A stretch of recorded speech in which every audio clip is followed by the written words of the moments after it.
ఓం శ్రీకృష్ణాయ నమః. ఓం శ్రీకృష్ణాయ నమః. ఓం గోపాలకృష్ణాయ నమః. ఓం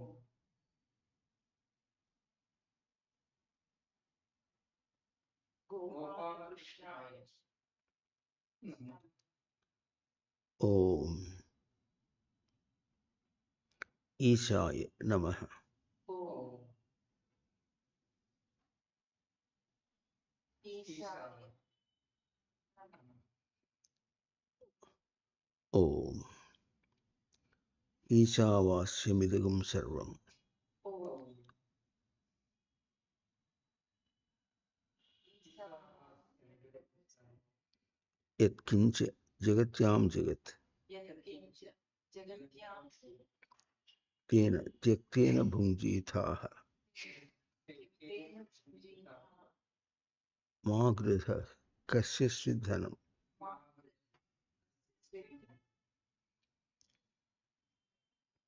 ఆ మంత్రాన్ని మనం చేసుకుంటున్నాం.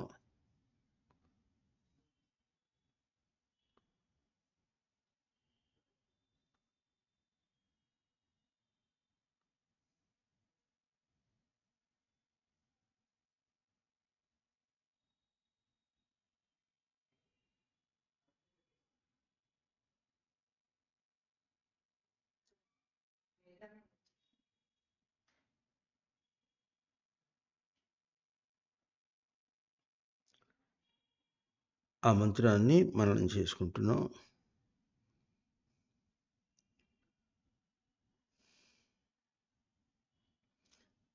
ఈశావాస్యం అంటే నియామకం అని చెప్పుకున్నాం. సృష్టిలో ఉనికి యొక్క నియామకం ఒక అంశము. సరిగ్గా కూర్చోవాలి. అటు ఆనుకొని కూర్చో, సరిగ్గా కూర్చో, ఇటు తిరిగి కూర్చో, ఇటువైపు తిరిగి కూర్చో.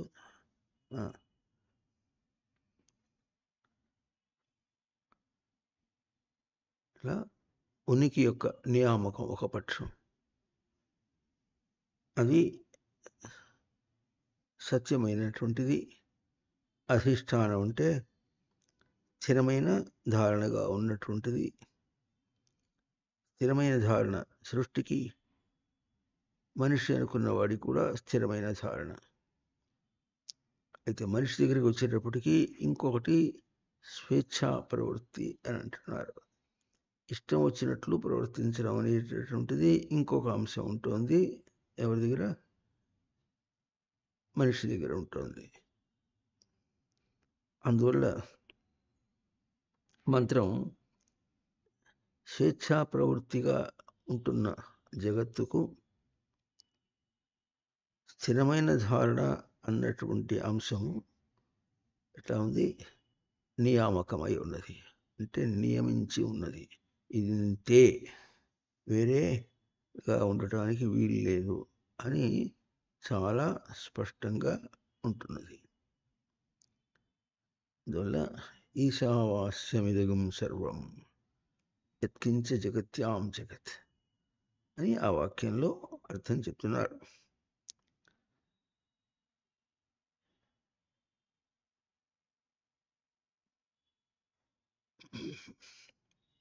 మనం బయట నియామకం ఎట్లా ఉంటుందో చెప్పుకున్నాం. దేహమునందు నియామకం ఎట్లా ఉంటుందో చెప్పుకున్నాం. జ్ఞానేంద్రియములలో ఎట్లా ఉంటుందో చెప్పుకున్నాం. 5 కర్మేంద్రియములలో ఎట్లా ఉంటుందో చెప్పుకున్నాం. గుండె అని చెప్పబడే హృదయమునందు ఎట్లా ఉంటుందో, రక్తమునందు ఎట్లా ఉంటుందో నియామకం. అంటే ఇది ఇంతే, ఇట్లాగే ఉండాలి, అట్లాగే ఉంటుంది, వేరే విధంగా ఉండడానికి వీల్లేదు అని ఎట్లా ఉంటుందో అది కూడా చెప్పుకున్నాం. తర్వాత మనస్సు, బుద్ధి, చిత్తం, అహంకారం కూడా చెప్పుకున్నాం. ఈ నాలుగింటిలో కూడా ఎట్లా ఉంటుందో చెప్పుకున్నాం. పొద్దున తెలివి అంటే తెలివిలో ఈశ్వరుని యొక్క నియామకం ఎట్లా ఉంటుందో చెప్పుకున్నాం.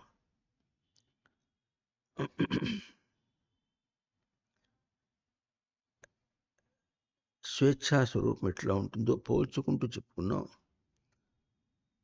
ఎంత గొప్పగా ఇంద్రియములు, మెదడు, మనస్సు, బుద్ధి, చిత్తం, అహంకారం, తెలివి ఇవన్నీ కూడా ఉనికి చేత ఆధారమై ఎట్లా ఉన్నాయో అట్లా ఉనికి చేత ఆధారమై ఉన్నప్పటికీ కూడా వాటికి బయట యొక్క ప్రభావం ఉంటున్నదని చెప్పుకున్నాం. ఉండి ఉనికి యొక్క ప్రభావమునందు లేక ఉనికి యొక్క ఆధారమునందు ఉన్నప్పుడు కూడా బయటి ప్రభావంను భారం భరించలేకుండా ఉంటున్నదని చెప్పుకుంటున్నాం. భారం భరించలేకుండా ఉండటం అనేటటువంటిది మనిషికి ఉన్నప్పటికీ, వాని స్వేచ్ఛా ప్రవృత్తిలో ఉన్నప్పటికీ కూడా వాడు తన స్వేచ్ఛా ప్రవృత్తిని వెళ్ళలేడు, విడిచిపెట్టలేకుండా ఉన్నాడు, దానిలోనే ఉంటున్నాడు. కనుక ఇప్పుడు పరిష్కారం ఎట్లా అంటే, అప్పుడు ఏం చేసింది? ఇంద్రియములు మెదడుకు ఇచ్చేసింది తన భారాన్ని, మెదడు మనస్సుకి ఇచ్చేసింది, మనస్సు బుద్ధికి, బుద్ధి చిత్తానికి, చిత్తం అహంకారానికి, అహంకారం చివరికి తెలివికి ఇచ్చేసింది. తెలివి అంటే చెప్పుకున్నాం తెలిసి ఉండుట. ఏమి తెలిసి ఉండుట అంటే తన స్థితి తనకు తెలిసి ఉండుట. తన స్థితి ఎట్లాగో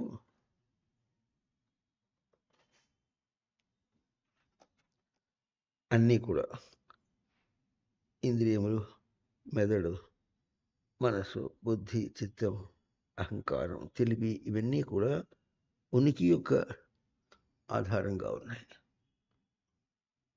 ఉనికి చేత వాటికి రూపం అంటే రూప శబ్దానికి రూప క్రియాయాం, అవి ఉనికి అన్న అంశం చేత రూపింపబడి ఉన్నాయి. రూపింపబడినంటే రూపమును పొంది ఉన్నాయి, ఉనికి చేతనే రూపమును పొంది ఉన్నాయి. అవి ఏం చెప్పుకున్నాం. ఇట్లా ఉనికి చేత రూపమును పొంది ఉండటము తెలిసి ఉండుట తెలివి అని చెప్పుకున్నాం. ఇంద్రియం ఏం చేస్తుంది? బయటది ఏం తీసుకోకుండా ఏం చేసింది?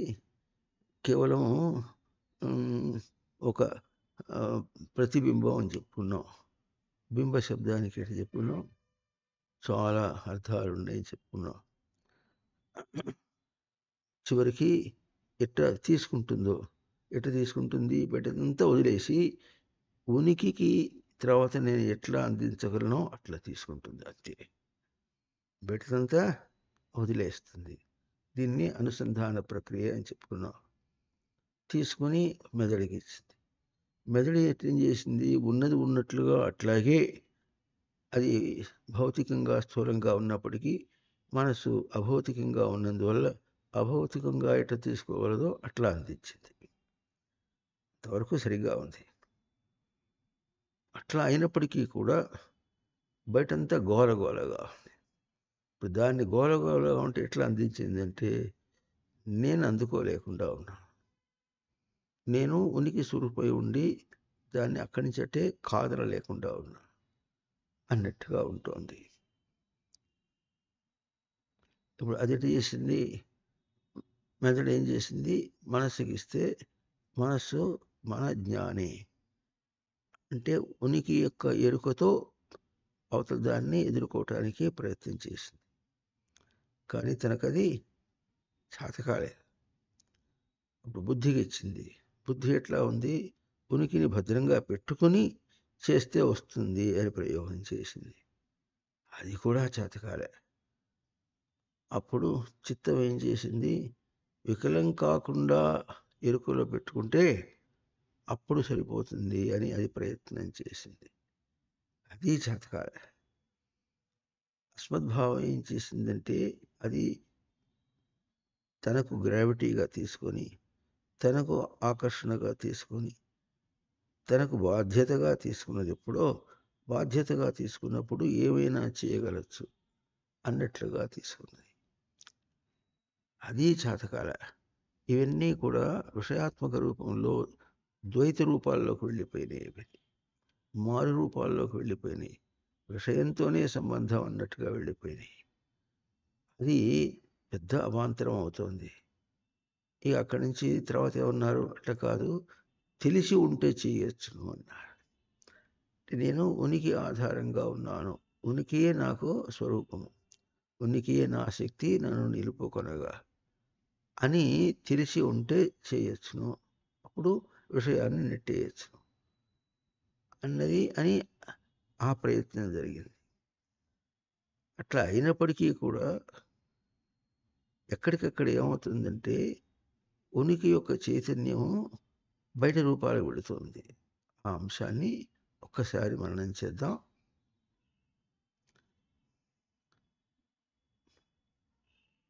సచ్చిదానంద స్మృతి యొక్క ఉనికి అని అంటే బయట ఎప్పుడైతే దాన్ని పరావర్తనం చేశామో అక్కడ దాన్ని చూడటం, అది ఉన్నది అని మనం అనుకోవటమే ఉనికి అనుకున్నాడు. ఇక్కడ చెప్పుకున్నా, నేను చేస్తూ ఉన్నాను అన్నప్పుడు నేను ఉన్నాను అనేది ఉనికి సరిపోయింది. ఇప్పుడు వీడేమన్నాడు, చేస్తూనే ఉనికి అన్నాడు. చేస్తూ ఉన్నాను కదా, చేస్తూ ఉనికి అన్నాడు. అంటే ఇప్పుడు ఉనికి ఎక్కడికి ఇచ్చేశాడు, చేస్తూ అన్న ప్రక్రియకి బయటకి ఇచ్చేశాడు. అట్లా బయటకి ఇచ్చేసేటప్పటికీ మెదడు తట్టుకోలేక మనస్సు కన్నది. మనస్సు ఏమన్నది, ఉనికి యొక్క జ్ఞానం చేత దాన్ని తప్పించుకోవచ్చు అన్నది. అయినప్పటికీ ఏం చేసింది, చేస్తూ అన్న దానిలో ప్రయత్నం చేసేటంలో అక్కడ ఉనికి అందడంలా, చేస్తూ అనేది బట్టి వచ్చేటప్పటికీ అటెన్షన్ అంతా కూడా అటు వెళ్ళిపోయింది. వెళ్ళిపోయేటప్పటికీ ఉనికిని అక్కడే చూస్తున్నాడు. ఇప్పుడు కాదట కాదు, చైతన్యవంతం చేసుకోవాలి, ఎరుకలో తెచ్చుకోవాలి అని అనుకున్నది. ఉనికిని ఎరుకులో తెచ్చుకుంటే అక్కడ ఉనికి అన్నాడు గనక ఎరుక కూడా అక్కడ ఇచ్చేశాడు. చైతన్యం తీసుకోవడం అక్కడ ఇచ్చేశాడు. ఎట్లా ఇచ్చేశాడు, చేస్తుంటే ఎట్లా ఉంది, హుషారుగా ఉంది, హుషారుగా ఉండటం చైతన్యం అనుకున్నాడు. అట్లా ఇచ్చేశాడు. అట్లా కాదు, భద్రంగా ఉనికిని పెట్టుకుంటే సరిపోతుంది అనుకొని ఏం చేసింది, నాకు అది వెలుగుగా ఉన్నది అన్నారు. ఉనికి వెలుగుగా ఉన్నది అన్నారు. అన్నటువంటి అంశాన్ని తీసుకొని చైతన్యవంతం చేసుకోవడానికి ప్రయత్నం చేసింది.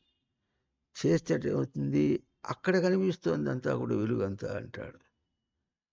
ఎట్లా ఉంటుంది, టార్చ్ లైట్ తీసుకుని, టార్చ్ లైట్ తన దగ్గర ఉంది, ఆన్ ఆఫ్ తన దగ్గరే ఉంది, అక్కడ వేసేటప్పటికి లైట్ ఎక్కడ కనిపిస్తుంది, అక్కడ కనిపిస్తుంది అన్నాడు.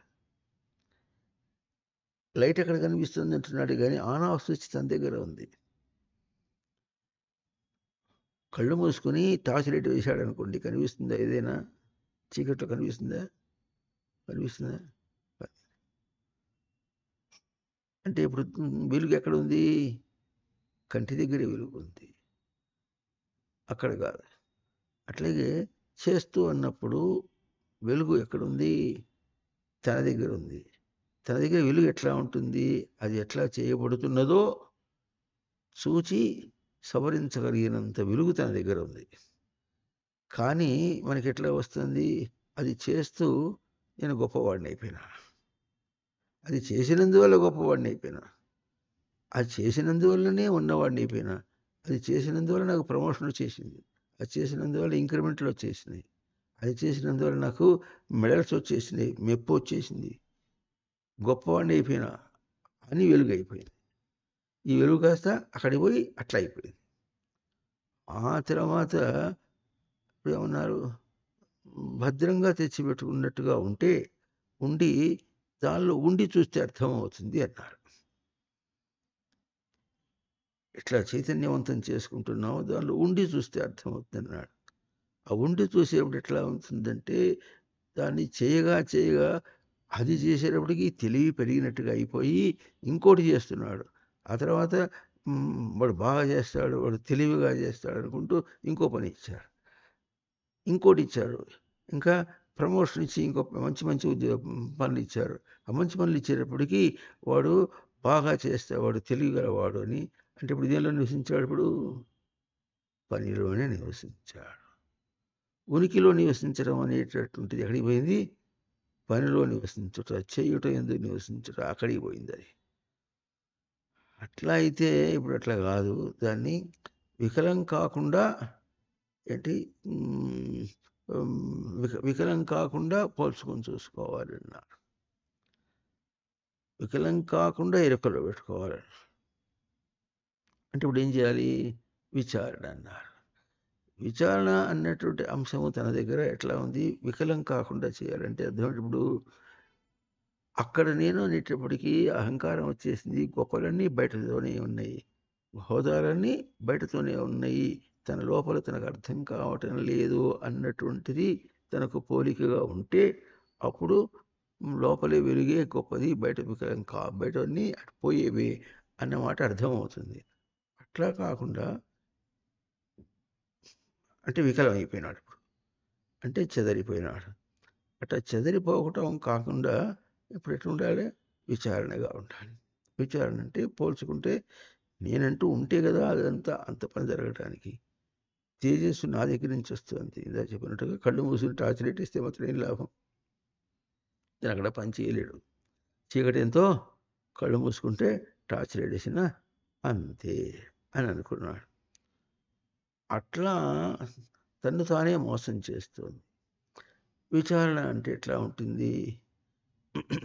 కళ్ళు మూసుకుంటే నాకు ఎట్లాగైతే అవతల ఏం చేసినా కూడా చేత కాదు, చేసిన వాడిని కాదు ఎట్లాగో. అట్లాగే నన్నే నేను మూసుకుంటే, నన్నే తెలుసుకోకుండా చేసుకుంటే అప్పుడు నేనేమవుతాను అనేది విచారణ మనకు కావాలి. ఇప్పుడు అక్కడే ఈ ఈ విచారణ బయటికి పోయేటప్పుడు ఎట్లా ఉంది అంటే, నేనే చేత కాదంటే ఎట్లా? నేను ఏదైనా చేస్తా, చేసి ఘనత సాధిస్తా అని అనుకున్నాడు. లోకంలో ఎన్ని బోధలు ఉంటాయి. ఏదైనా పోతే చెడిపోతే మనం కుంగిపోకూడదు, అంతే. శోధించి సాధించాలి అంటాడు. అది ధీరగుణం.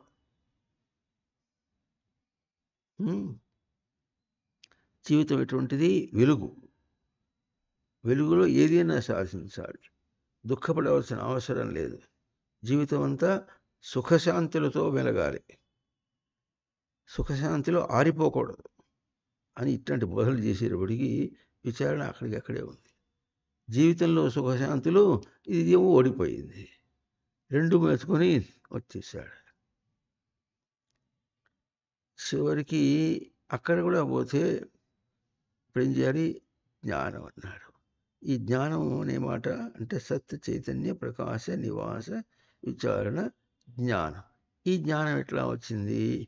అస్మద్భావం, నేను ఉన్నా అని బాధ్యత. నేను ఉంటే కదా ఇవన్నీ జరిగినాయి. నేను యొక్క వెలుగు చేతనే నేను ఉన్నాను అనే వెలుగుతో నా దగ్గర ఉంటే అది అవుతుంది అన్నటువంటి విధంగా అస్మద్భావం, అహంకారం ఉంటుంది. అది చెప్పుకున్నాం. అహంకారం అంటే అహమితి సతం కరోతి ఇది అహంకార అన్నారు. అది ఏమైంది చివరికి? ఎటువంటి అహంకారానికి వచ్చేసింది? అక్కడ నేను చేశా అన్న. చేసిన వాడని నేను అనుకున్నాడు, ఉన్నవాడని నేను కాకుండా చేసిన వాడని నేను. కావాలంటే చూసుకో, నాకు మెప్పు కూడా వచ్చేసింది. ఒక ఆయన ఒకసారి అన్నాడు, అతను ఆఫీసర్గా, చిన్న ఆఫీసర్గా ఉన్నాడు. వాళ్ళ డైరెక్టర్ ఏం చేశాడంటే, ఇదో ఈ మెషిన్ తీసుకొచ్చేసి ఇంకా బాగా చేయాలి అని చెప్పి అన్నాడు. ఆ మెషిన్కి ఇండెంట్ పెట్టాల్సింది ఎవరు? ఈయన ఆఫీసర్. ఈయన ఏమన్నాడు? మెషిన్ అక్కర్లేదని చెప్పాడు. కాదు, ఇండెంట్ పెట్టు అన్నాడు ఈయన డైరెక్టర్. ఈయన ఇండెంట్ పెట్టాడు. దానిలో ఏం చేశాడంటే, ఇప్పుడు ఉన్న వాటితో సరిపోతుంది, కానీ పెట్టమన్నారు కనుక పెడుతున్నా అని రాసేశాడు అంతే. రాసి పంపించేశాడు. ఆ డైరెక్టర్ ఏమని చెప్పాడు, కోపం వచ్చింది. కోపం వస్తే వచ్చిందిలే, మరేం పర్వాలేదు అని చెప్పేసి నువ్వు రాసిన దాని మీద ఓవర్ రైట్ చేసి పెట్టేయమన్నాడు. పెట్టి మెషిన్ వచ్చేసింది. కొన్నాళ్ళు ఎన్ని సంవత్సరాలైనా దాన్ని ఎవరు వాడటం లేదు. కొంతకాలం అయిన తర్వాత గవర్నమెంట్ నుంచి ఏమొచ్చింది, ఒక జీవో వచ్చింది. ఎక్కడెక్కడ మెషిన్లు కొని వాడకుండా ఉన్నారో వాటి రిపోర్టు కావాలి అని వచ్చేసింది. ఆ తర్వాత దానికి కారకులు ఎవరో కొన్నవాళ్ళు, వాళ్ళ మీద చర్య తీసుకోవాలి, యాక్షన్ తీసుకోవాలి అని వచ్చేసింది. అప్పుడు ఇక్కడ ఈ మెషిన్ వాడకుండా ఉన్నది అని ఆ రిపోర్ట్ వాళ్ళు ఎవరో సర్వేకి వస్తారు కదా, వాళ్ళు చెప్పారు. అది ఎవరు పెట్టారు ఇండెంట్ అని వచ్చింది. పెట్టేటప్పటికి అప్పుడు ఏమొచ్చింది, ఈయన పెట్టాడు కానీ దాని మీద ఆయన ముందు రాసేసాడు ఏమని, ఇప్పుడు ఇది ఎక్కర్లేదు, అయినా కావాలంటున్నారు కనుక డైరెక్టర్ అన్నారు కనుక పెడుతున్నా అని చెప్పి రాసేసాడని చెప్పి ఆ నోటిఫికేషన్ కూడా వాళ్ళు దాంట్లో చూశారు. అప్పుడు వాళ్ళు ఏం చేశారు, ఈయనకి ఒక మెప్పు, చిన్న ఆఫీసర్ అయినప్పటికీ కూడా నిజాన్ని చూపించాడు కనుక ఈయనకు ఓ మెప్పు అని పంపించాడు. కనుక ఇప్పుడు అదేమైంది, అహంకారానికి.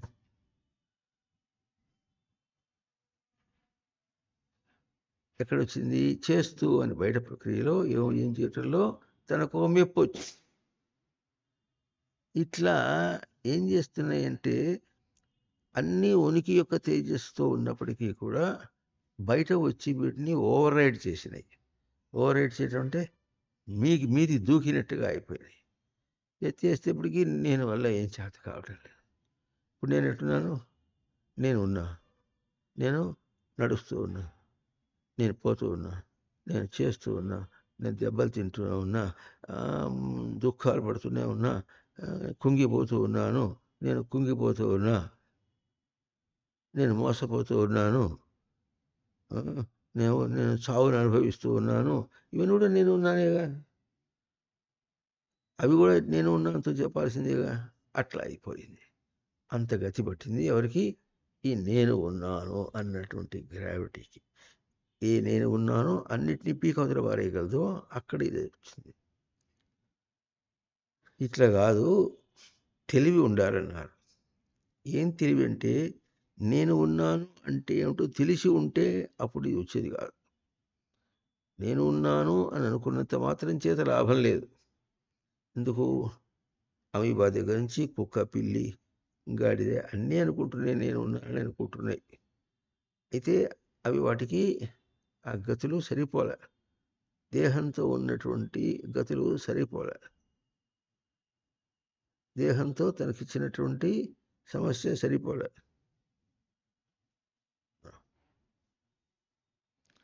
దేహంతో ఉన్నటువంటి గతి స్థితి తనకు సరిపోలే.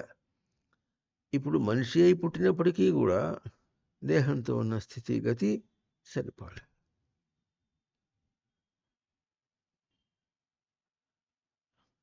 మనసు బుద్ధి చిత్తము దాటి అహంకారానికి వచ్చినంతప్పటికి తెలివిదాకా వచ్చినా సరిపోలే. ఎట్లా సరిపోలేదంటే, ఒరే నేనంటే ఎవరో తెలుసుకోవాలరా అంటే నాకు తెలుసులే అంటాడు. ఏమంటాడు, నాకు తెలుసులే, నువ్వేం చెప్పక్కర్లే, నాకు తెలుసులే అంటాడు. ఏం తెలుసురా అంటే, ఏం తెలిసేవాడు ఏంటి, ఏమైనా అడిగితే వేరే అడిగితే అర్థం అవుతుంది. నేను నన్ను తెలీదా, ఇప్పుడు నన్ను గిల్లు, నాకు తెలుస్తుంది నువ్వు గిల్లినట్టు, నువ్వు గిల్లినట్టు తెలిసింది కనుక నేను ఉన్నట్టు తెలిసింది.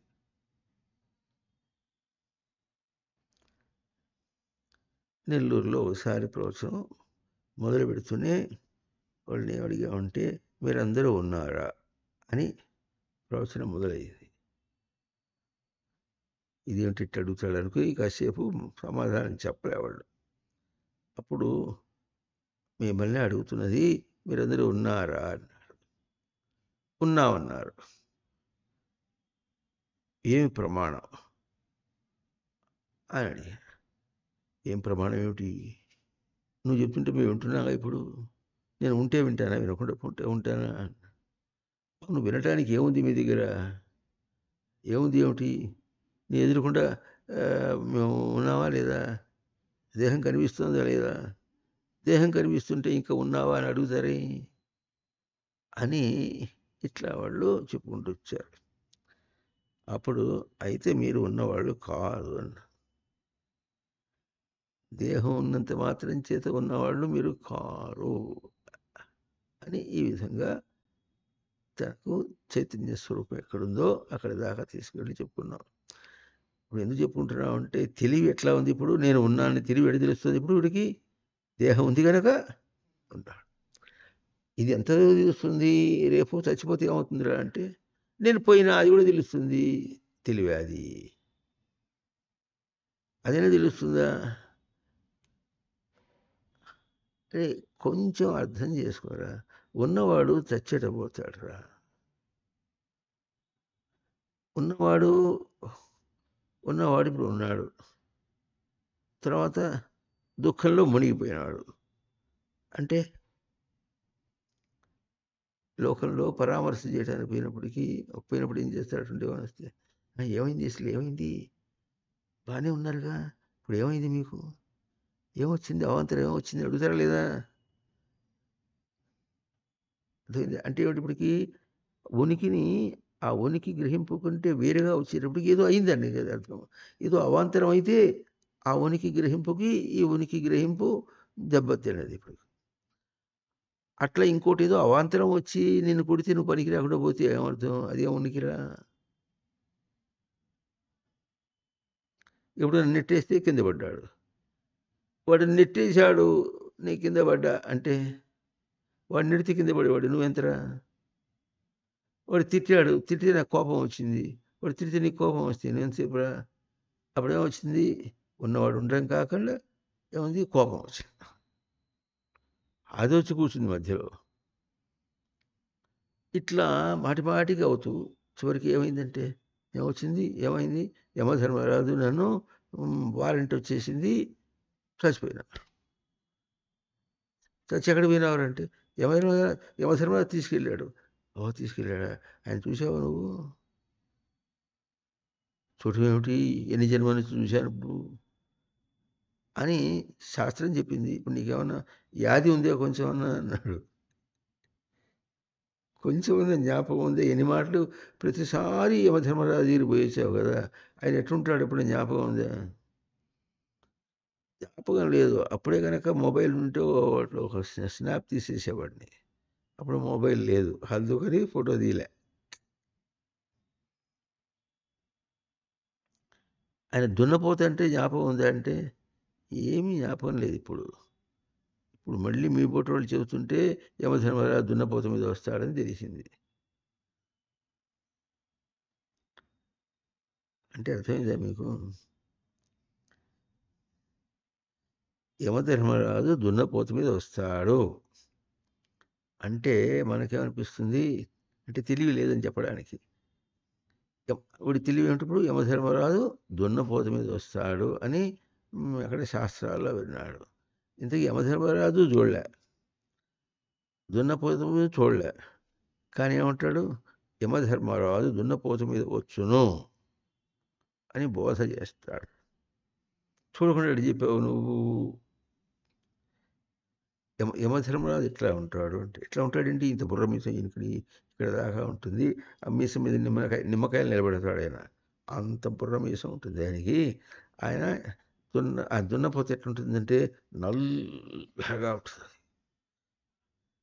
ఆయన మీసంతో భయం వేస్తుంటే దున్నపోతు చూసి ఇంకా పెద్ద భయం అవుతుంది.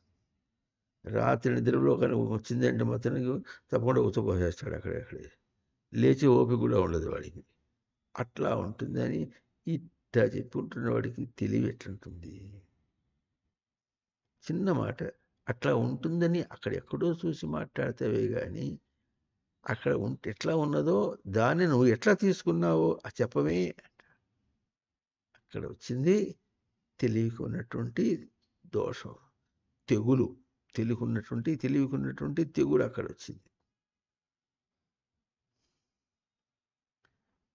అందువల్ల ఇట్లా ప్రతిదానికి వైకుంఠంలో ఉంటాడండి, ఎవరు విష్ణువు వైకుంఠంలో ఉంటాడంటాడు, చూసి వచ్చినట్టు చెబుతాడు. శాస్త్రం చెప్పింది అంటాడు. శాస్త్రంలో ఏం చెప్పిందిరా? నీలాగానే చెప్పిందా? వైకుంఠంలో నారాయణుడు ఉంటాడంటే ఆ వాక్యానికి ఏమర్థం ఉందో తెలియదు. అది ఏం చెప్తుందో అర్థం కాకుండా పైపై మాట. వినికిడి మాటలు మాట్లాడినట్టుగా శాస్త్రాన్ని ఎవరో శాతకాని దద్దమ్మ ఎవడో చెబితే అది వినొచ్చి ఉన్నాడు ఉన్నాడంటే పోయి పోదామా అంటే పోదామని అనుకున్నా కానీ ఫ్లైట్లు లేవు. ఇప్పుడు ఉన్నారే ఎవరు నెల్లూరులో ఇస్రో కంపెనీ వాళ్ళు, ఇస్రో వాళ్ళు అగ్ని దాకా పోయినారు. ఇంకా ఎప్పుడో చూసిన తర్వాత మళ్ళీ ఇది ఏర్పాటు చేసి వైకుంఠానికి పోతారు వాళ్ళు. వాడికి ఆ గ్రహం కనిపించలే. గ్రహం కనిపిస్తే మాత్రం వెళ్ళిపోయేవాడు. చంద్రుడు కనిపించాడు, పోయినాడు. మరి అగ్ని కనిపించాడన్నాడు, అక్కడ పోయి ఏం కాలిపోయినాడు.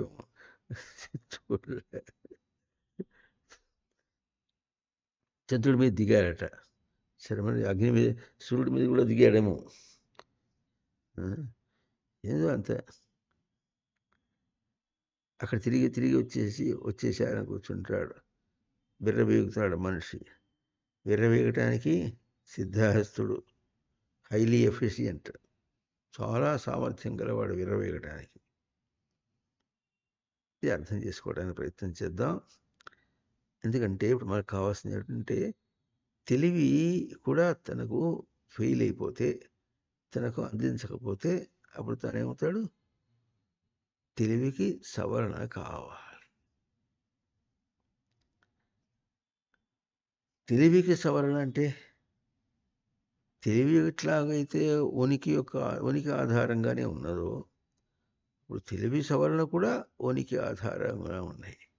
ఇవి హేమహేమీలు ఇవన్నీ కూడా ఉనికి ఆధారంగానే ఉన్నాయి. అన్నీ ఏమైనా వికెట్లు పడిపోతున్నాయి. ఒక్కొక్కటి వికెట్లు పడిపోతున్నాయి తెలుసా మీకు? ఆట ఆడేటప్పుడు వికెట్లు పడిపోతాయి. మళ్ళీ ఆడటానికి పడిగిరాడు, వెళ్ళిపోయినాడు.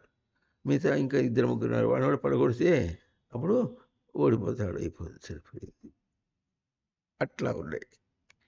తెలివికి సవరణ చేయాలంటే అర్థం చేసుకోవాలంటే తెలియుటను సవరణ చేయాలి. తెలివి సవరణ అంటే తెలియుటను సవరణ చేయాలి. సందర్భం వచ్చింది కానీ ఒక మాట చెప్పుకుంటున్నాం. ఇందాక ఒకళ్ళు ప్రశ్న వేశారు, తెలివి అంటే తెలుగు పదం కదా, సంస్కృతంలో దానికి ఏమి పదము అన్నారు.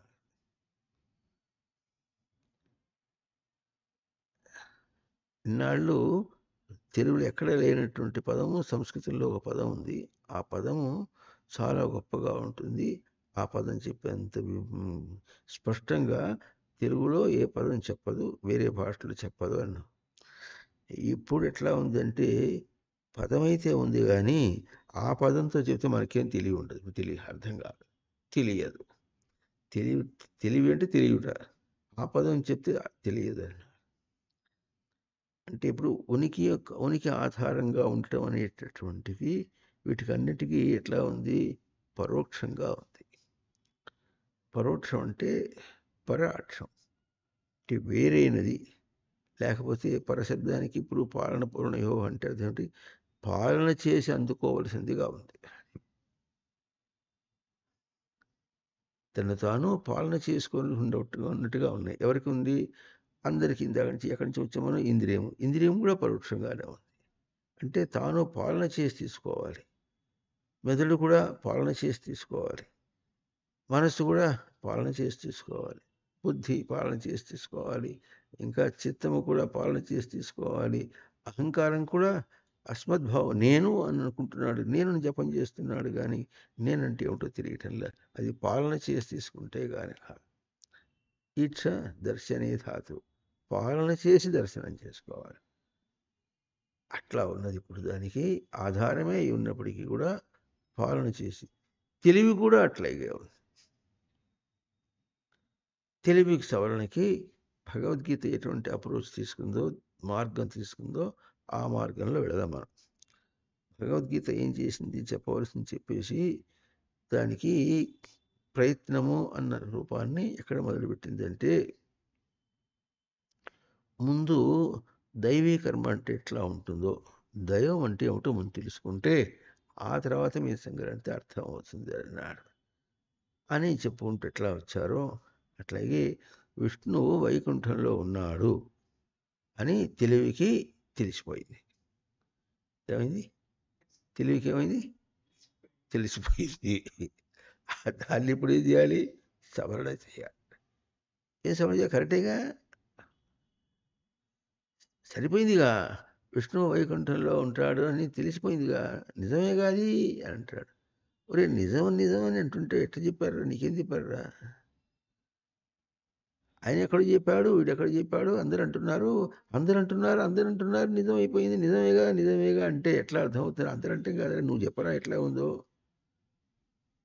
నీకెట తెలిసింది? వాళ్ళు చెప్తే తెలిసింది అంటున్నాగా.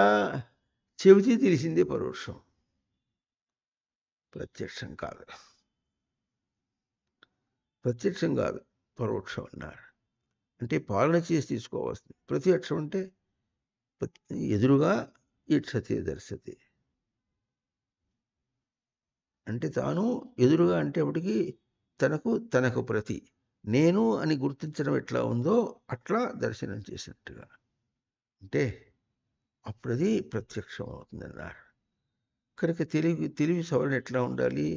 పరోక్షం నుంచి ప్రత్యక్షమునకు రావాలి. వస్తే అప్పుడు తనకు తెలుస్తుందన్నారు. సరే, ఇప్పుడు దాన్ని రావటం అంటే ఎట్లా వస్తుందంటే అది కూడా నువ్వే చెప్పరాదు అన్నాడు. సరే చెప్తా తీ అన్నాడు. అన్నాడు చెప్తా తీ అన్నాడు. వైకుంఠంలో ఉన్నాడంటే అసలు ముందు విష్ణువు అంటే ఎక్కడ ఉన్నాడు? విష్ణువు అంటే ఎవరు అంటే విష్ణువు అంటే వైకుంఠవాసి. వైకుంఠం అంటే ఏమిటన్నాడు? విగత కుంఠం వైకుంఠం. కుంఠం అంటే కొఠి అరసని, అలసట లేకుండా ఉంటే అది వైకుంఠం. సింతేనా? ఇప్పుడు నాకేం లేదు, నేను దూకమంటే దూకుతా, ఇప్పుడు చూడన్నాడు. నాకు అలసట లేదు, దూకుతానంటే అది అలసట కాదు, అది వైకుంఠం కాదు. ఎట్లా అలసిపోతాడంటే సుమన పల్లవ మధ్యే కించిత్ వ్యతికరో భవేత్. ఒక ఇట్లా లేత చిగురైనటువంటి మొగ్గ కానీ పువ్వు కానీ తీసుకుని కొంచెం అట్ట అంటే అలసిపోతాట.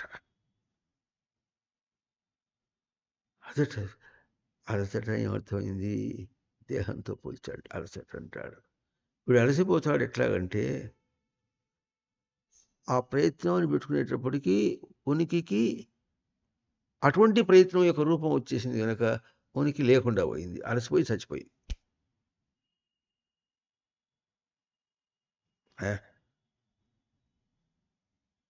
అలసిపోయి చచ్చిపోయింది. ఆ అలసట లేకుండా అటువంటిది వేరే ఇంకో దాన్ని ఊహించాలి. ఇప్పుడు తనను దర్శనం చేయాలంటే లేక స్వామిని దర్శనం చేయాలంటే విష్ణువుని దర్శనం చేయాలంటే అది కాదు, వైకుంఠం అంటే అది కాదు. ఈ అలసట లేకుండా ఉంటే అప్పటికేమిటి? తను అనన్యం అనే పదం భగవద్గీత వరకు చాలా అన్యము లేకుండా. అన్యం ఎట్లాగూ? కించిత్ వ్యతికరో భవేత్. కొంచెం ప్రయత్నం చేయాలంటే నలపాలంటే కించిత్ వెనక చేయాలంటే అది వీడి పాలిటికి ఏమైంది? అలసటైపోయింది. ఎంత అలసటైపోయిందంటే లోకంలో అలసిపోతే ఏం చేస్తాడు? అలసిపోయి అని రొప్పుతూ ఉంటాడు ఎట్లాగో. అప్పుడు ఏం చేయాలి మనం? విసిరికర విసిరి విసిరి కాళ్ళు పట్టుకుని ఒకడు, కంట పట్టుకుని ఒకడు వాడికి సేవ చేసి వాడి గొంతులో ఇంత ఎలక్ట్రల్ పౌడర్ వేసి, ఎలక్ట్రల్ పౌడర్ వేసి, లేకపోతే ఏం చేయాలి? ఇంకోటి ఏదో ఎక్కించాలి. ఏమంటాయి? ఏం ఎక్కిస్తారు వాళ్ళు? సెలైన్ ఎక్కిస్తారు. సెలైన్ ఎక్కించి అంత ఏదో చేయాలి. లేకపోతే సుష్టుగా తింటే అప్పుడు నిద్రపోతే అప్పుడు లేచిన తర్వాత అలసట తీరింది. అలసట తీరిప్పుడు నేనేం చేస్తా? మళ్ళీ దూకుతా చూడు లోకం మీద అంటాడు వాడు. ఇది అలసట కాదు, ఇది అలసట తీరింది కూడా కాదు. అక్కడ అలసట ఏమిటి? ఉనికిని అందుకుంటుట అలసట. ఆ? ఆ?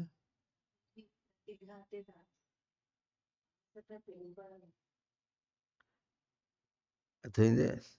కనుక అలసట అంటే అర్థమవుతుంది. అలసట అనేది ప్రతిఘాతం అంట దాని పేరు. ప్రతిఘాతం అంటే దెబ్బతినటం. కనుక ఎదురు దెబ్బ తినకుండా ఉండాలి. ఉన్నాను అనే దానికి అట్టప్పుడు కొంచెం నవలపాలంటే ఎంత ప్రయత్నం చేయాలి. ఆ ప్రయత్నంలో ఏమవుతుంది? దాని యందు దృష్టి వెళ్ళిపోయి నేను నా స్వరూపాన్ని పోగొట్టుకుంటా. ఇది ఎదురు దెబ్బ. అన్న ఆ అనుభూతి ఎక్కడుంటుందో అక్కడ విష్ణువు ఉంటాడు. ఇది ఎక్కడుంటుందబ్బా? ఎక్కడుంటుంది ఇది? తన దగ్గరే ఉంటుంది. తన దగ్గర ఎట్లా ఉంటుంది? ఇంద్రియము, మెదడు, మనస్సు, బుద్ధి, చిత్తం, అహంకారము, తెలివి ఇవన్నీ కూడా ఆ భావాన్ని నిలపగలిగితే, అంటే ఎదురుగా ఇంకొక దాని యందు దృష్టి పెట్టకుండా, దాని యొక్క సంకల్ప మాత్రం కూడా లేకుండా, తగుదునమ్మా అని వాటిని పోకుండా ఉంటే అప్పుడు అక్కడ ఉంటుంది. అది వికుంఠం. విగతకుంఠం వైకుంఠం. వికుంఠ విగతకుంఠం వికుంఠం. వికుంఠస్య భావ వైకుంఠం అన్నాడు. అక్కడ విష్ణువు ఉంటాడు. ఇప్పుడు విష్ణువుని తెలిస్తే వైకుంఠం తెలుస్తుందా? వైకుంఠాన్ని తెలిస్తే విష్ణువు తెలుస్తుందా? విష్ణు అంటే విష్ణువు రెండు శంఖ చక్రాలు అంటే చూసావా? నువ్వు చూడలే సినిమాలో? అది అది అది అంటాడు. నువ్వు సినిమాలో చూడలే? నేను తీసుకుపోతా చూడు, లేకపోతే చూడు మొబైల్ కొడతా చూడు, మీకు చూడ విష్ణు. అది కాదు. అన్నీ నువ్వు అన్నది ఏది కాదు. దూరంగా పెట్టి చక్రం అంటే అది, శంఖం అంటే అది, విష్ణు అంటే అక్కడ, వైకుంఠం అంటే ఈ విష్ణువు ఎక్కడ ఉంటాడు? అక్కడ అక్కడ అన్నీ అక్కడ, అది అక్కడ, అది అక్కడ, అన్నీ మన భాష అంతా, మన సర్వనామములన్నీ అక్కడ అక్కడ అక్కడ అని ఎప్పుడు అన్నావు? నీ జ్ఞానం ఒకటిదే అన్న, నీ తెలివి ఒకటిదే అన్నా. విష్ణు వ్యాప్తవు అన్నారు. విశేషణ ఆప్నోతి, విశేషంగా పొందుతాడు. ఏం విశేషంగా పొందుతాడంటే, ఇంకోటి ఏదన్నా అట్ట నలపాలన్నా కూడా అది చాలా కష్టమైనటువంటి పని తనకు. కనుక ఇప్పుడు ఏం చేయాలి? అలసిపోతుంది అన్నమాట. ఎదురు దెబ్బ తినాల్సి వస్తుంది అని ఎప్పుడు అనుకుంటాడో అప్పుడు పొందుతాడట. అప్పుడు పొందిందే విష్ణు స్వరూపం. ఇప్పుడు అది పొందింది వైకుంఠమా విష్ణు స్వరూపం నాకు అర్థం కాలేదే. నువ్వు దానికి ఇదే చెప్పావు, దీనికి ఇదే చెప్పావు, రెండింటి ఒకటే అర్థం చెప్పావు నువ్వు. అలసట లేకుండా ఉండుట అనేది వైకుంఠం అయితే, అలసట లేకుండా ఉండుటలో తను తాను పొందుట అనేటటువంటిది విష్ణువు. అది ఏడుంటుంది? గీనే ఉంటుంది, నీ తానే ఉంటుంది. ఏడుంటుంది? గీతాన్నే ఉంటుంది. గాడగీడి ఏం పోతావు, గిన్నె ఉండవు చూడు అన్నట. నీ తాన్నే చూడు అన్నా. నీ దగ్గరే చూడరా. ఇప్పుడు ఆ విష్ణువుకి వాహనం ఏమి?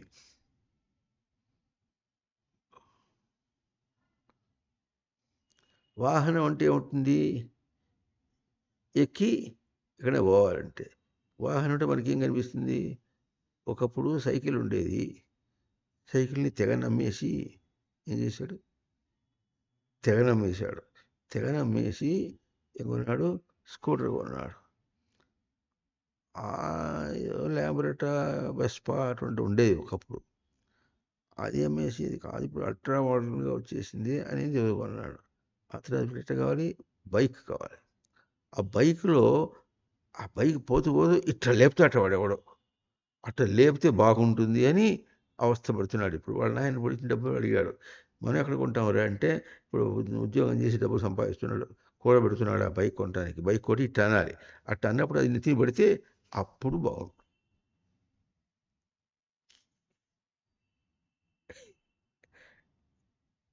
ఇది వాహనం. ఆ తర్వాత ఏం చేస్తాడు? మనం ఎట్లాగో కారు కొనుక్కోలేము. మనకేం చేయాలి? కార్ డ్రైవింగ్ నేర్చుకుంటే ఎవరి దగ్గరైనా కారు చేసామంటే నాదే కారు, నేను డ్రైవ్ చేస్తున్నంత వరకు కారు నాదే.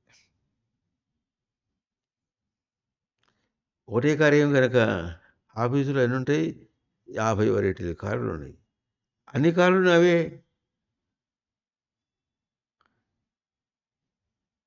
వాహనం అన్నారు. కార్యం కనుక రేపు ట్రైన్, ట్రైనింగ్ కనుక ఇప్పుడు ఏదో వచ్చింది, కొత్త ట్రైన్ వచ్చింది, ఆ ట్రైన్ నేను. ఆ తర్వాత ట్రైనింగ్ కనుక ట్రైన్ భూమి మీద పోతుంది, నేను నీటిలో పోవాలి, నీటిలో మునగాలి. ఆ తర్వాత నీరే కనుక నీరైనా భూమి అయినా ఒకటే కదా, పైకి ఎగరాలి, ఏరోప్లేన్. ఆ తర్వాత హెలికాప్టర్. ఆ హెలికాప్టర్ అట్లా తిరుగుతూ తిరుగుతూ గబుక్కున సుర్రని పైకి వెళ్ళిపోయానంటే వైకుంఠానికి వెళ్ళిపోతా. వాహనం ఇది కాదురా, ప్రాపర్టీ అన్నారు, పొందినది అన్నారు. పొందినది వాహనం. ఇప్పుడు విష్ణువు తన దగ్గర అయినాడు అన్న గరుడ శబ్దానికి ధాతు చూడు, గురువు నిగరణే ధాతు.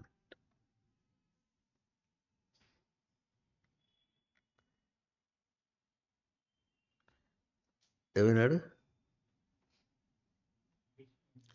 విష్ణు స్వరూపం కూడా తన దగ్గరే, తన స్వరూపం అయింది. వైకుంఠ స్వరూపం కూడా తన దగ్గర అయింది. ఇప్పుడు ఈ విష్ణువుకి వాహనం ఎక్కడ ఉంటుంది? గరుడు అంటే గరుత్మంతుడు అనే. ఆ గరుత్మంతుడి దగ్గరికి ఎక్కితే వాడు ఏం చేస్తాడంటే, గరుత్మంతుడు విష్ణువు ఎక్కుతాడట. అప్పుడు ఎవరు ఆ, భక్తుడు ఆ, నారాయణ వాసుదేవ అని అరుస్తూ ఉంటే వాడిని రక్షిద్దాం కదా అని బయలుదేరాట. రక్షిద్దాం కదా అని బయలుదేరేటప్పటికీ వాడేమో 7వ అంతస్తులో తిరుగుతాట. వాడు 7వ అంతస్తుని లెక్కేస్తారు. 7వ అంతస్తులో తిరుగుతుంటే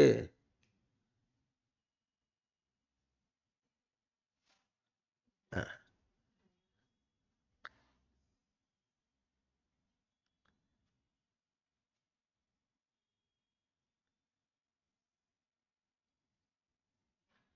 ఇక్కడ ఇవిడు గుడ్డోడు ఇవిడు.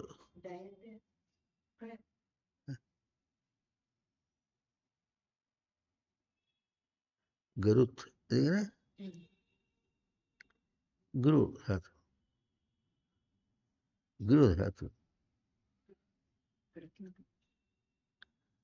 గరుడ. ఇది ఏంటిది? ఏమిటిది? గరుడ్.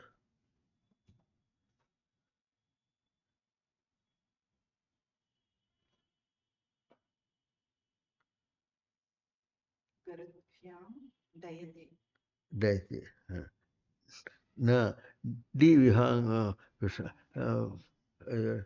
విహాయ సాగతం అనేదో ఉంది. డీంగ్ డీంగ్ విహాయ సాగతో.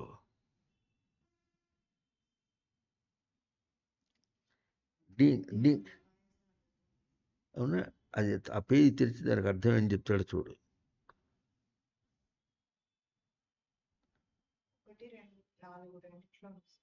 ఆ, చూడు, అర్థం ఒకటే ఉంటుంది. డీంగ్ విహాయ సాగతో. ముందు ఏం చెప్పాడు? దానికి ముందు గరు, దీనిలో ఇక్కడ దీనిలో ముందు గరుద్భావం. గరుత్ అంటే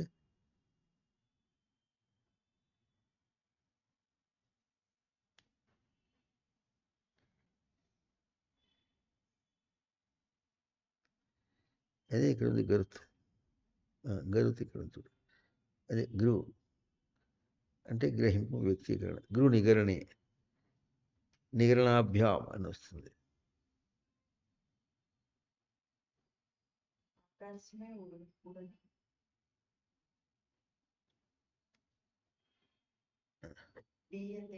ఆ? ఆ. అదే డింగ్ విహాయ సాగతో. సరే కానీ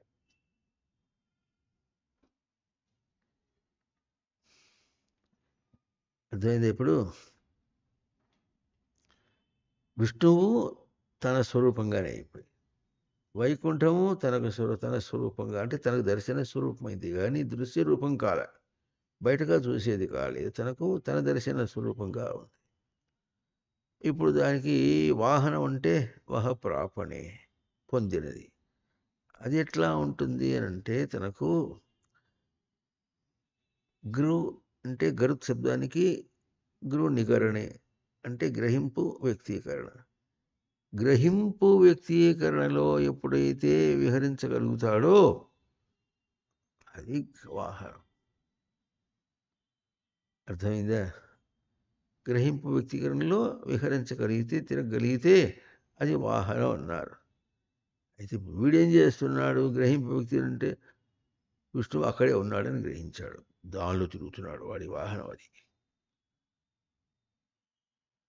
మనకు అందడు మొన్న ఏమైంది తెలుసా నీకు అసలు ఒకసారి హిరణ్యకశిపుడు పోయినాడు సీదా పోయినాడు ఎక్కడికి వైకుంఠానికి పోయినాడు ఎట్లా పోయినాడు సీదా పోయినాడు సీదా వైకుంఠానికి పోతే కూడా అక్కడ విష్ణువు కనిపించలే ఎవరు పన్నకం ఉన్నాడు ఎవరు పన్నకం అంటే ఆదిశేషుడు ఆదిశేషుడు ఉన్నాడు అందరూ ఉన్నారు లక్ష్మీదేవి కూడా కనిపించింది విష్ణువు కనిపించలే ఏడ్రా మీ విష్ణు అంటే ఏదో అన్నట్టు వాడు అన్నట్టు ఆకరించు తలకాయ ఉంచంటే అన్నట్టు ఎవరు ఆదిశేషుడు అక్కడ విష్ణు ఉన్నాడు కనిపించలే ఆయన టక్కరి అట్లాగే నేను కూడా చాలా మాటలు పోయినా కనిపించాడు ఏమిటో ఇట్లా మాట్లాడితే కనిపిస్తాడు అనుకున్నామేంటి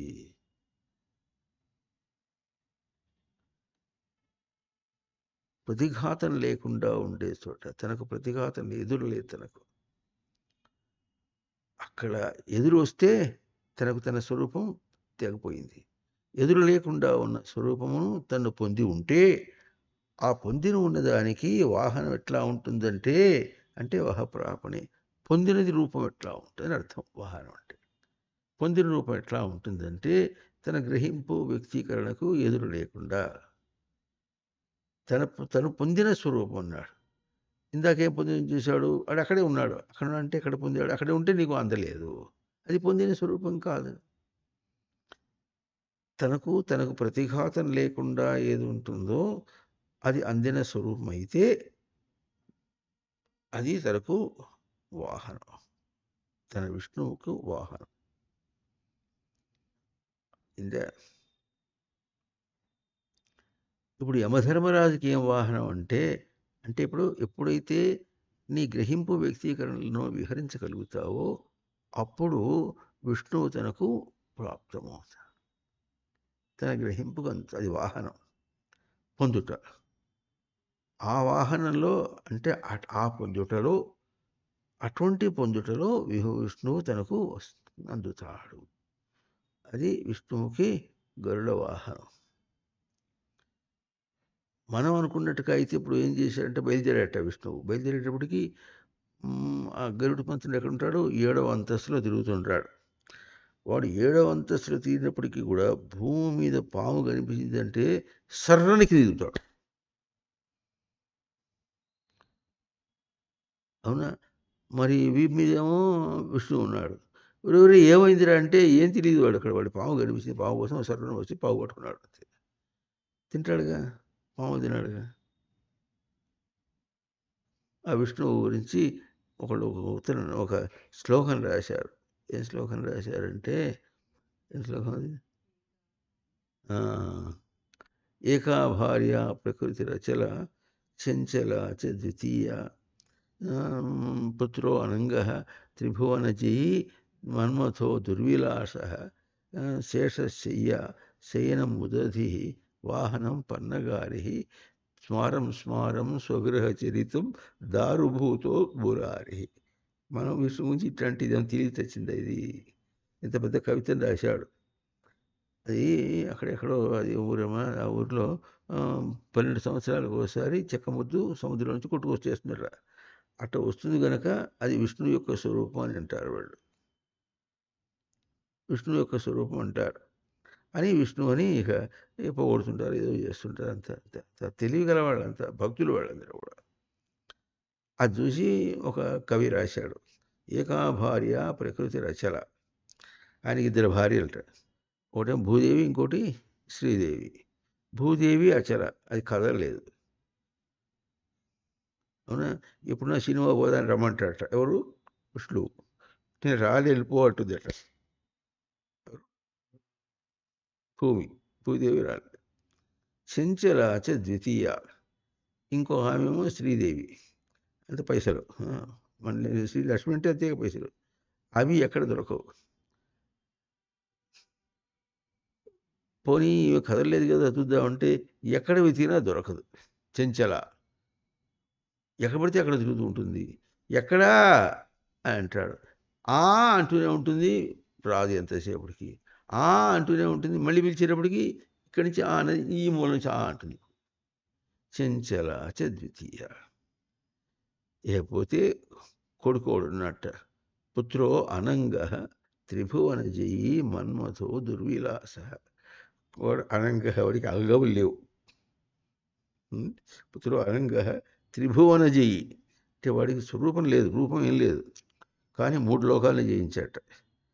త్రిభువన జయి మన్మథ దుర్విలాస.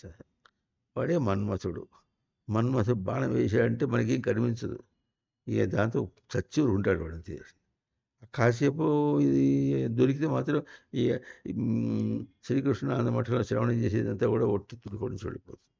ఏమైనా పోతుంది అంతే. ఇక సాక్షాత్తుగా శ్రీమన్ మహావిష్ణువు ఎవరు ఏం చేస్తున్నారు అంటే ఉండి కాసేపు ఇది అయిన తర్వాత మాట్లాడితే నీతో అంటాడు.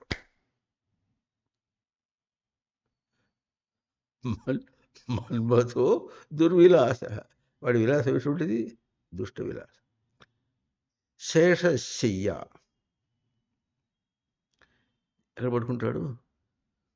పాము మీద పడుకుంటాడు. గబుక్కన నిద్రపోతే కుంగితేసి ఒక కాటేసిందంటే దీనికి పనికిరావాడు. శేషశయ్య అన్నాడు. ఇంకా శయనం ఉదధి. పోనీ దానే పడుకున్నాడు సరే, మెత్తగా బాగానే ఉంటుంది కదా, దానికి ఏదైనా ఇది కాటు వేయకుండా ఏదో ఒక కర్ర అడ్డం పెట్టేస్తే అది వంగినా కూడా అది అట్టగా ఉంటుంది, పోతే పోన్లే అని పడుకుందాం కదా అనుకుంటాడట. అది అట్ట చేసి దాని కోపం వచ్చింది కొంచెం. ఆ శేషం, ఆ శయ్య అంటే పాన్పు అనమాట. ఆ పాన్పు ఇట్టు అన్నది అనుకో, ఎక్కడ పడుకున్నాడు? శయనం బుద్ధి, సముద్రం మీద పడుకుంటాడు. ఆ సముద్రం ఇటు అనేటప్పటికి దొలి కింద పడిపోతాడు. ఇక్కడ నిలబడతాడు, సముద్రంలో పడిపోతాడు. శేషశయ్య శయనం ఉదధి. పోతే పోయి అటు కాదు, అటు ఎందుకులే, కాసేపు అటు ఇటు ఏదైనా పోదాం కదా అంటే వాహనం పన్నగారి. గరుడు అంటే పన్నగారి అంటే పన్నగములు అంటే పాములు, పాముల శత్రువు అనమాట. పోతే కాసేపు పోయి ఒకటి తిరిగి వస్తుందాం, అట్లా అట్లా ఒకసారి అట్లా షికారు పోయేద్దాం అనుకుంటాడట. ఎవరు? విష్ణువు అనుకుంటాడట. అనుకుంటే దాని మీద ఎక్కితే అది పైన పోతూ పోతుంటే కింద పాము కనిపించిందంటే సర్రని కింద దిగుతుంది అది. అయ్యో వీపు మీద విష్ణువు ఉన్నాడు కదా అని ఉంటే కనుక నాకు కావాల్సింది నా పాము. నీకేం తక్కువే అక్కడ వైకుంఠంలో, నీ తినడానికి హాయిగా చాలా అన్నీ ఉన్నాయి కదా అంటే, అవి ఏమో పెడతావు, నువ్వు అమృతం అంటే అదేదో పెడతావు, నా పాము నాకు దొరకదు. ఆ పాము తిన్నంత రుచిగా ఉంటుంది ఏంటి నువ్వు అమృతం ఇస్తే మాత్రం. ఎంత భక్తి చెప్తే మాత్రం ఇంట్లో పెళ్ళామంత రుచిగా ఉంటుంది అది. సంసారం సంసారంతో రుచిగా ఉంటుందా? సంసారం మధురంగా ఉంటుంది. అది అమృతమే కావచ్చు, ఇది మధురం.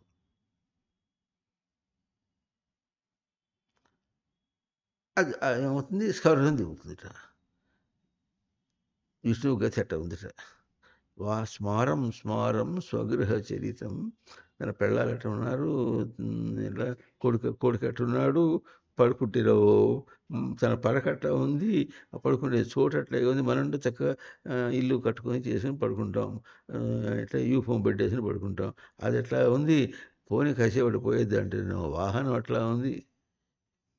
మనకి ఏదైనా బ్రేక్ డౌన్ అయితే ఎట్లా ఉంటుంది, కింద పడేయదు, ఆగి ఊరుకుంటుంది కారు, అంతేగా. ఆగి ఊరుకుంటే మళ్ళీ తీసుకెళ్ళలేదు, లేకపోతే ఇట్లా చేసి మొత్తాన్ని పంపించి ఒక డబ్బా తీసుకెళ్ళి అక్కడ తీసి పెట్రోల్ పోయించి వచ్చి మళ్ళీ పోస్తే అది సుర్రని మళ్ళీ పరిగెత్తుంది అది. అట్లా ఉంటుంది. మనకంటే నీచంగా ఉంది విష్ణుగతి. స్మారం స్మారం స్వగృహ చరితం దారుభూతో మురారి. ఇట్లా స్మరించి స్మరించి విష్ణువు చెక్క ముద్దైపోయినట్ట.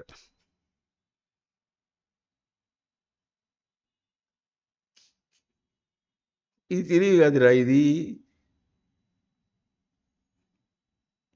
ఇది పరోక్ష జ్ఞానం. పరోక్ష జ్ఞానం అంటే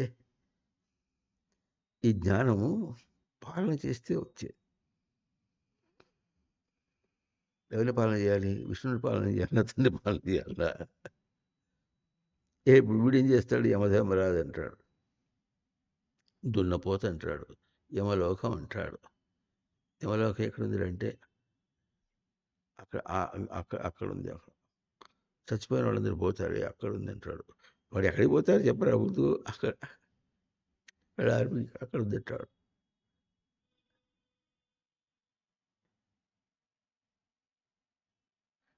అసలు యమధర్మరాజు ఎవర్రా? ఆయనే చెప్పానుగా, బుర్ర మిసాలు ఉంటాయి, కథ ఉంటుంది. ఆ యమధర్మరాజు ఏం చేశాడో తెలిసిన ఒకసారి మనకు సినిమాలో చూపిస్తారు వాళ్ళు. యమధర్మరాజు భూలోక యాత్ర అని వస్తాడు వాడు. చిత్రగుప్తుని అంటే పెట్టుకుని వస్తాడు, గద పెట్టుకుని వస్తాడు. వాళ్ళు రోడ్డు మీద నడుచుకుంటూ వస్తుంటారు వాళ్ళు. ఏదో అందరూ పోయేవాళ్ళు ఉంటారు. కొంతమంది ఇది ఎట్టున్నాడు, ఇది జీన్స్ ప్యాంట్ వేసుకోకుండా ఇది ఇట్టున్నాడు ఏంటి ఇలా అని అటు చూస్తున్నాడు. అట్లా చూసుకుంటూ వాడు తిరుగుతుంటే కొంత కొంత దూరం అయిన తర్వాత కడుపులో ఎట్టగో ఉంది అన్నాడు. ఇట్లా ఉంది, కొంచెం ఆకలిగా. ఇదేమిటి ఇట్లా ఉంది చిత్రగుప్త అంటే, అదేనండి, అదే సార్, ఇది భూమికి వస్తే అందరికి ఆకలి ఎక్కువ ఉంటుంది. అయితే ఇప్పుడు ఏం చేయాలంటే రెస్టారెంట్కి పోదాం, రెస్టారెంట్కి పోయి కొంచెం రిఫ్రెష్ అయిపోదాం కొని ఒక ఎట్లా కార్నర్ రూమ్ పోయినాడు. దాన్ని ఏమంటారు వాళ్ళు, ఆ పిల్లలు ఏదో అనేవాళ్ళ పేరు, వాష్ ఏరియా అంతేనా, వాష్రూమ్. వాళ్ళు వాష్రూమ్ అక్కడికి పోయినా. అక్కడికి పోయేటప్పటికి ఎట్లా ఉందంటే చక్కగా వెస్టర్న్ లెటిన్ బాగా ఉంది. ఆ వెస్టర్న్ లెటిన్ మూసి చక్కగా ఉంది. అక్కడికి వెళ్తే అది చెట్ల తిరుగుతున్నాడు వీడు. ఆ చిత్రగుప్తుడు ఏం చేశాడంటే దాని మీద కూర్చున్నాడు, ఆసనం బాగుందని. ఇట్లా చూపిస్తే ఇవిడ ఒక ఇవాళ కొత్త ఆర్టిఫిషియల్ ఇంటెలిజెన్సే కాదు, అక్కడ ఇదివరకు చాలాగా ఉంది. దాని మీద కూర్చున్నాడు, కూర్చొని తెలుగు మాట్లాడుతున్నాడు. సరే ఆకలేసింది కదా అని అక్కడికి పోయి టేబుల్ మీద కూర్చోమంటే కూర్చున్నాడు. కుర్చీ మీద కూర్చున్నాడు. విరుగుతుందేమో అని భయం, అంత బరువుకి ఈ కుర్చీ ఆగుతుందా అని. అయినా గ్రావిటీ మారిపోతుంది, స్పెసిఫిక్ గ్రావిటీ మారిపోతుంది. చంద్రలోకానికి ఇక్కడికి 11 రెట్లు తేడా ఉందిట, ఇది స్పెసిఫిక్ గ్రావిటీలో. అట్లాగే యమలోకానికి ఇక్కడ చాలా గ్రావిటీ. కూర్చున్నారు విరగకుండా. వాళ్ళు ఏవో తెచ్చిపెట్టారు, అంతా తినేశారు, తినేసి పోతున్నారు. ఏం తెలిసి దద్దమ్మ యమధర్మరాజుకి ఏం తెలుసు, ఏం తెలియదు. తింటే బిల్లు చెల్లించద్దు, డబ్బులు ఇవ్వదు, అది తెలియదు. పోతున్నాడు, ఏ అన్నాడు. ఏంటంటే ఏంటి, తిన్నది డబ్బులు ఇవ్వాలంటే మా దగ్గర ఏమన్నా లేవన్నాడు. డబ్బులు ఇవ్వాలంటాడు, మా దగ్గర డబ్బులు లేవు. అప్పుడు ఏం చేస్తాడంటే, ఓ ఈ గద ఉంది, గదని దగ్గర పెట్టుకో, మా ఖర్చు అంతా అయిపోయిన తర్వాత అప్పుడు దాన్ని బట్టి నీకు ఇస్తామని చెప్పి అన్నట్టుగా అన్నాడు. వాడు ఏం చేశాడు, ఆ గది నుండి చూస్తా గది ఎముడికి వస్తుందని లోపల తీసుకున్నాడు.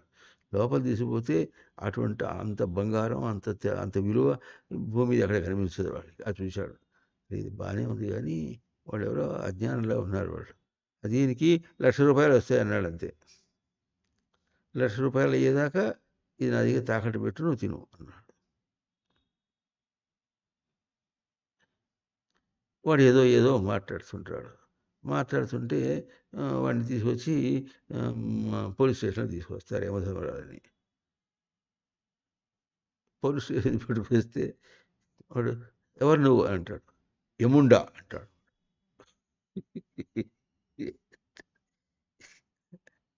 అంటే అప్పుడు వాడు అంటాడు, "నాటకాలు రాయడండి. నాటకాలు వేసినవాడు కనుక అట్లా అంటాడులే" అంటే, "ఓహ్! అట్లాగా అయితే సరేలే" అంటాడు. ఆ సబ్ ఇన్స్పెక్టర్ కూడా. ఇట్లా చూపిస్తారు వరకు. యమధర్మరాజు అంటే వీడే అంటే వీడవుతాడా? అది ఇదంతా కూడా పరోక్ష జ్ఞానం. ఎట్లా ఉండాలి ఇప్పుడు? యమ ఉపరమే యచ్చతీతి యమః. అంటే హ్మ్, అంటే భద్రంగా తన్ను తాను తన యందే క్రీడించుట. రమతే ఉపరమతే. అది యమలక్షణం. అది తనకు ధారణ స్వరూపం. అందువల్ల యమధర్మ ఇది. తనకు ధారణ అని తనకు తెలిస్తే యమధర్మ రాజును దీప్తో. అంటే తనలో తాను ప్రవర్తించడం అనేది తనకు ధారణగా ఉండి, ధారణ తనకు తెలిసి ఉండుట. తనకు యమధర్మరాజు లక్షణం. ఇప్పుడు ఈయన ఏ లోకంలో ఉంటాడు? యమలోకంలో ఉంటాడు. యమధర్మరాజు యమలోకంలో ఉంటాడు. యమలోకం అంటే యమధర్మరాజు ఏమో తన సంకల్పం చెప్పాడు. ఇప్పుడు ఈయనకి లోకం ఇవ్వాలంటే ఏం చేయాలి? ఇప్పుడు నా దగ్గర నేను ఎక్కడ పెట్టుకుని నీ లోకానికి పోరాదు నువ్వు అంటే, ఆ లోకం కాదు లోకులు దర్శనే అన్నాడు. అంటే తాను తాను భద్రంగా ఇట్లా ప్రవర్తిస్తూ, ప్రవర్తన తనకు ధారణగా ఉండి, తాన్ని తాను వెలుగుగా ఉండటం అనే దానికి తనకు దర్శనమైతే అది యమలోకం. యమధర్మరాజు ఎక్కడున్నాడు? తన దగ్గర.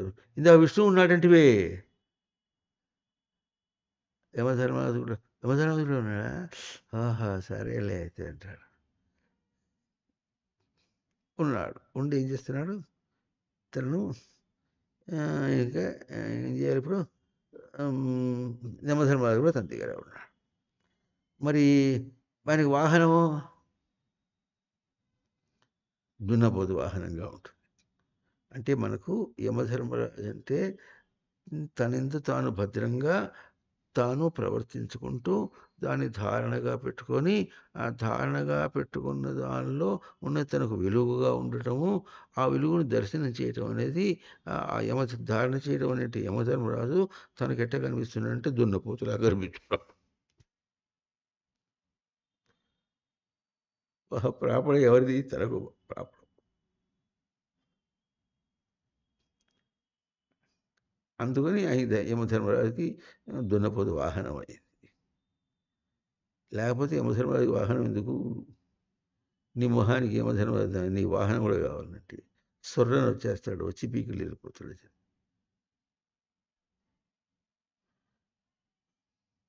అంటే మన కంటికి యమధర్మరాజు దున్నపోతులా కనిపిస్తున్నాడు. మన కంటికి విష్ణువు ఎట్ట కనిపిస్తున్నాడు? గరుత్మంతుడిలా కనిపిస్తున్నాడు. ఆ గరుత్మంతుడు అంటే కూడా అర్థం కాలే. అంటే మన కంటికి పరమశివుడు ఎట్ట కనిపిస్తున్నాడు? ప్రాపణ ఎట్లా పొందుతున్నాం? దున్నపోతుని పొందినట్టు పొందుతున్నాం మనం. సామ్యత మనకి ఏమైనా అర్థం అవుతుంది? అణచిపెట్టడమా అంటే ఏంటంటే ఎట్లా చేయాలి? కాలి కింద చేయాలనా? కాలి కింద చేయాలనా అంటాడు. ఇవన్నీ ఏం లేదురా. అట్లా ఆ వెలుగు నీదే.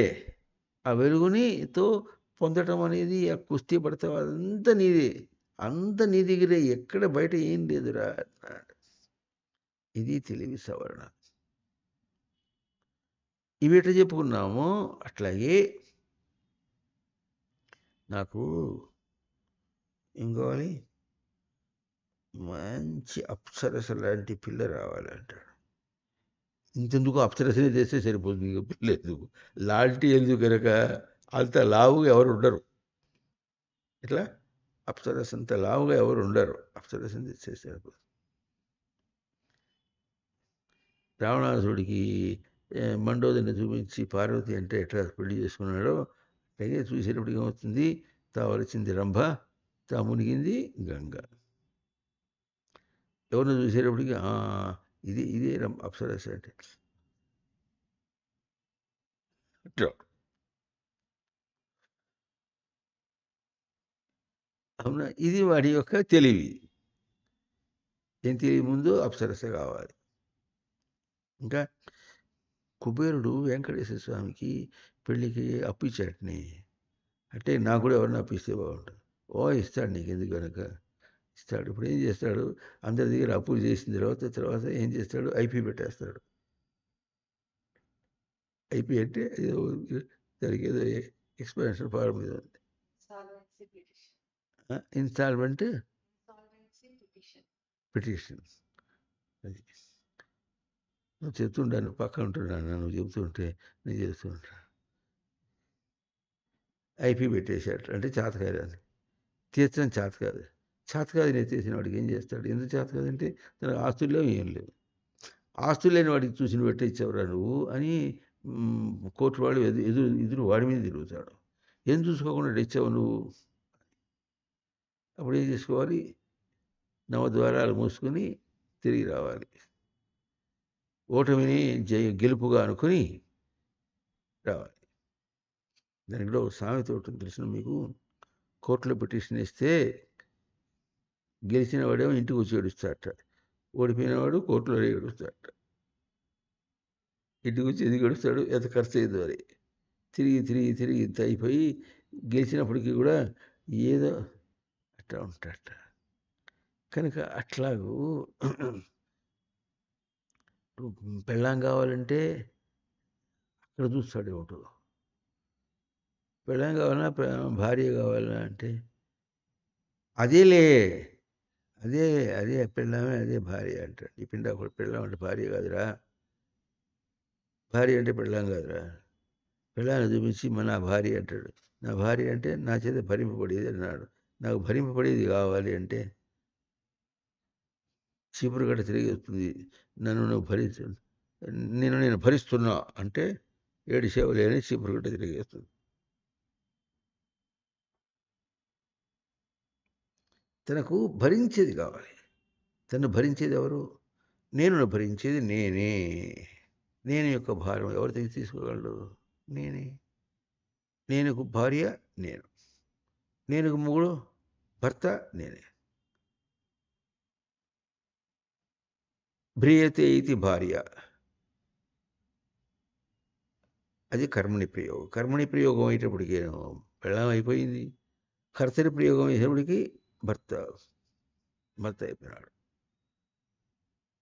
కర్మణి ప్రయోగంలో చెప్పేటప్పటికి పెళ్ళం అయింది. కర్తరి ప్రయోగంలో చెప్పేటప్పటికి మొగుడు అయిపోయినాడు. కొడుకు కూడా అట్లాగే. పున్నాంనో నరకాత్రాయతే ఇది పుత్ర, పున్నాంనో నరకాత్రాయతే ఇది పుత్రి.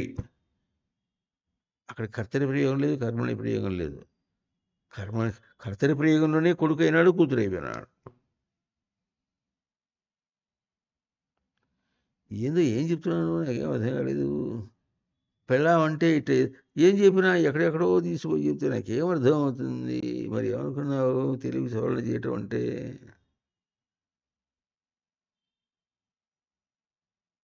తెలిసి రామచింతనతో నామము సేయవే ఓ మనస. తెలి ఎందుకు అది అట్ట అంటేనే అది కీర్తన అవుతుంది. కీర్తన చూస్తాడే కానీ అక్కడ ఏం చెప్పాడు చూడరా. తెలిసి రామచింతనతో నామం చేయాలి. తెలియకుండా చేస్తే ఏమర్థం? తెలిసేది ఏంది, రామ అన్నాడుగా.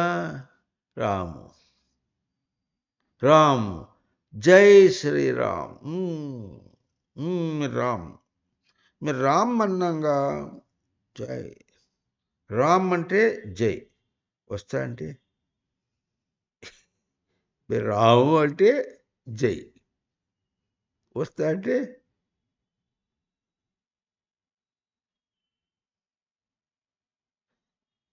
వెనక రోజుల్లో ఉండి ఇప్పుడు ఆ పాటలు పోయినాయి.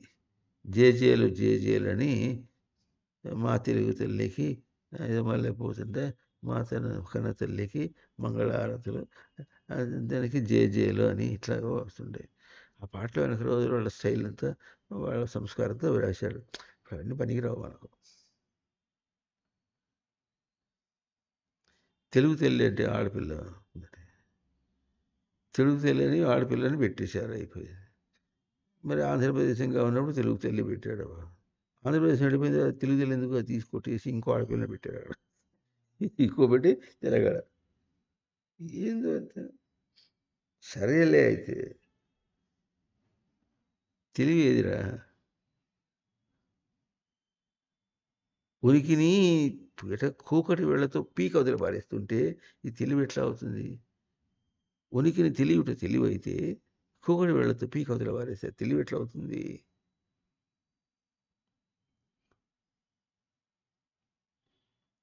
నా పుత్రుడు వీడు అంటాడు. ఏం చేస్తాడు? పెద్ద అయిన తర్వాత నా ఆస్తి నాకు ఇచ్చేసే అంటాడు ముందు. రే మీ ఇద్దరం ఇంకా బతికి ఉన్నామురా, మాకు మీరు మా దగ్గర ఉండండి, మాకు ఊడిగం చేయండి, మీకు ఇంత పిండా కూడా పడేస్తాం మేము. ఏనాటికైనా నాకు రావాల్సిందే కదా ఆస్తి. అది వస్తే ఇప్పుడు నేను ఏం చేస్తాను? వ్యాపారం చేస్తాను. వ్యాపారం చేసి బాగా సంపాదిస్తాను. నా పిల్లలకి కావాలి అంటాడు వాడు. నా పిల్లలకి కావాలి, నా పిల్లలకి కావాలని ఆ నాన్నతో పోట్లాడతాడు. వీడు పుత్రుడా, పున్నామను నరక త్రాయితే అవుతాడు, నరకం నుంచి తప్పిస్తాడు వీడు. పున్నామ నరకంలోకి నెట్టేసేవాడు వీడు. వాడు పుత్రుడు ఎటు అవుతాడు?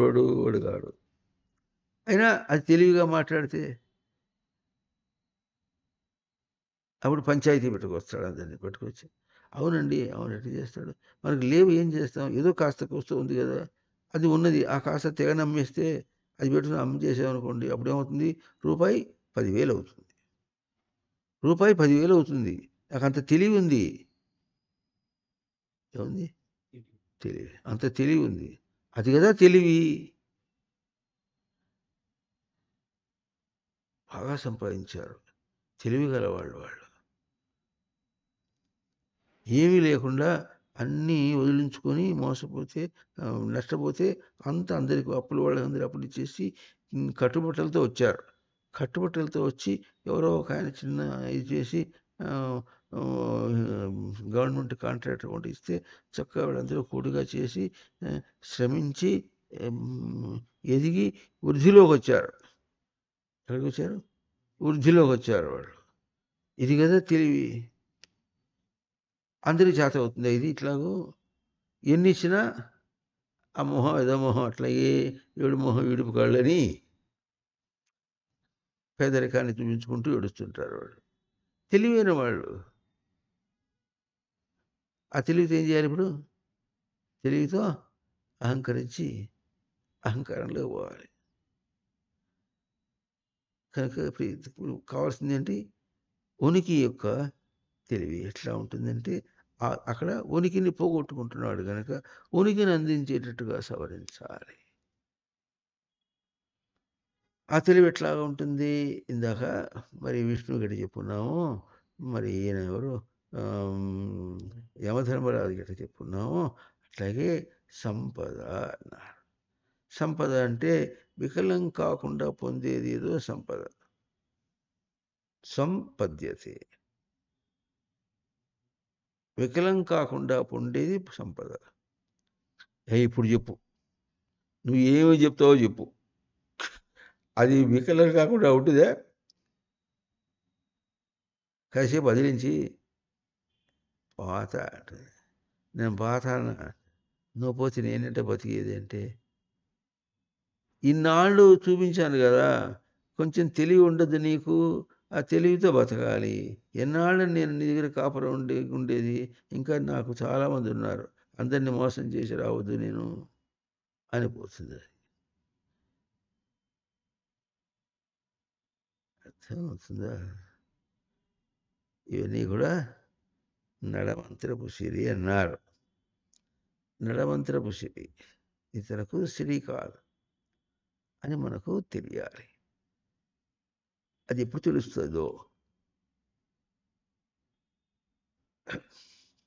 ఎట్లా అట్లా కొంచెం పువ్వు తీసుకొని అట్ట నలపాలంటే నా సంపద అంతా పోతుంది. వికలం కాకుండా పొందినటువంటి తన స్వరూపమంతా పోతుంది ఎవడు గుర్తిస్తాడో అప్పుడు ఏమవుతుంది అంటే ఏమవుతుందంటే ఏమొచ్చినా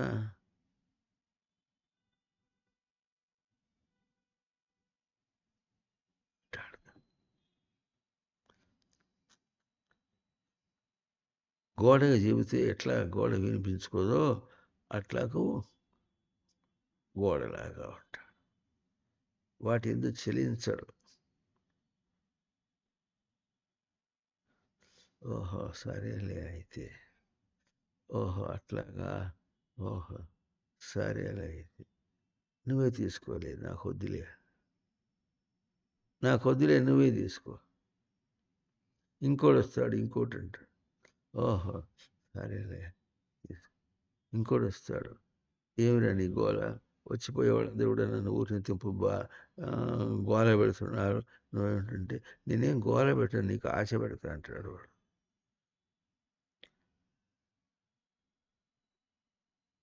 ఆశాపాసము కడును నిడుపు, కడును నిడుపు లేదు అంతంబు రాజోత్తమ అన్నాడు. ఆశాపాసం బాగా మభ్యపెట్టి చేస్తుంది, దానికి అంతం లేదు రాజోత్తమ అన్నాడు. ఇదిరా తెలివి సవరణ అంటే. అంటే తెలిసి ఉండుటను సవరణ. ఏం తెలిసిందిరా ఇప్పుడు నీకు? ఏం తెలిసిందిరా? నాకు తెలిసింది.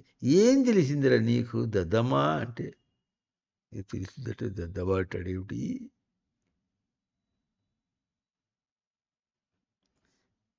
బడిలో మాస్టారు ప్రశ్న వేస్తారు. ప్రశ్న వేసి సమాధానం చెప్పాలి. ఇప్పుడు వాడు ఉంటారు, కొంతమంది చదువుకున్నట్టుగా ఉంటారు వాళ్ళు. అంటే తెలివి ఉన్నప్పటికీ వాళ్ళు ఏంటంటారు, నేను చెప్తా సార్ నేను చెప్తా సార్ నేను చెప్తా అంటాడు. మొన్న క్యాంపులో కూడా అంతేనా, నేను చెప్తా మాతవారు నేను చెప్తా ఇది అట్లా కుగ్గి నేను చేస్తా నువ్వు కాదు అంటుంది. నేను చేస్తా మాతవారు నేను చేస్తా. అట్లయ్యి నేను చేస్తా, నేను తెలియగలవాడు, నాకు ఎంత తెలియని తెలిసిన అట్ట అన్నానంటే అట్ట పట్టేస్తా. ఎట్ట పట్టేస్తాడు అట్ట పట్టేస్తాడు. అట్టే పట్టేస్తాడు. ఏం చెప్పినా సరే అట్టే పట్టేస్తాడు. అట్టే వచ్చి ఇల్లు దూరు పట్టబో దొరకడమ్మ.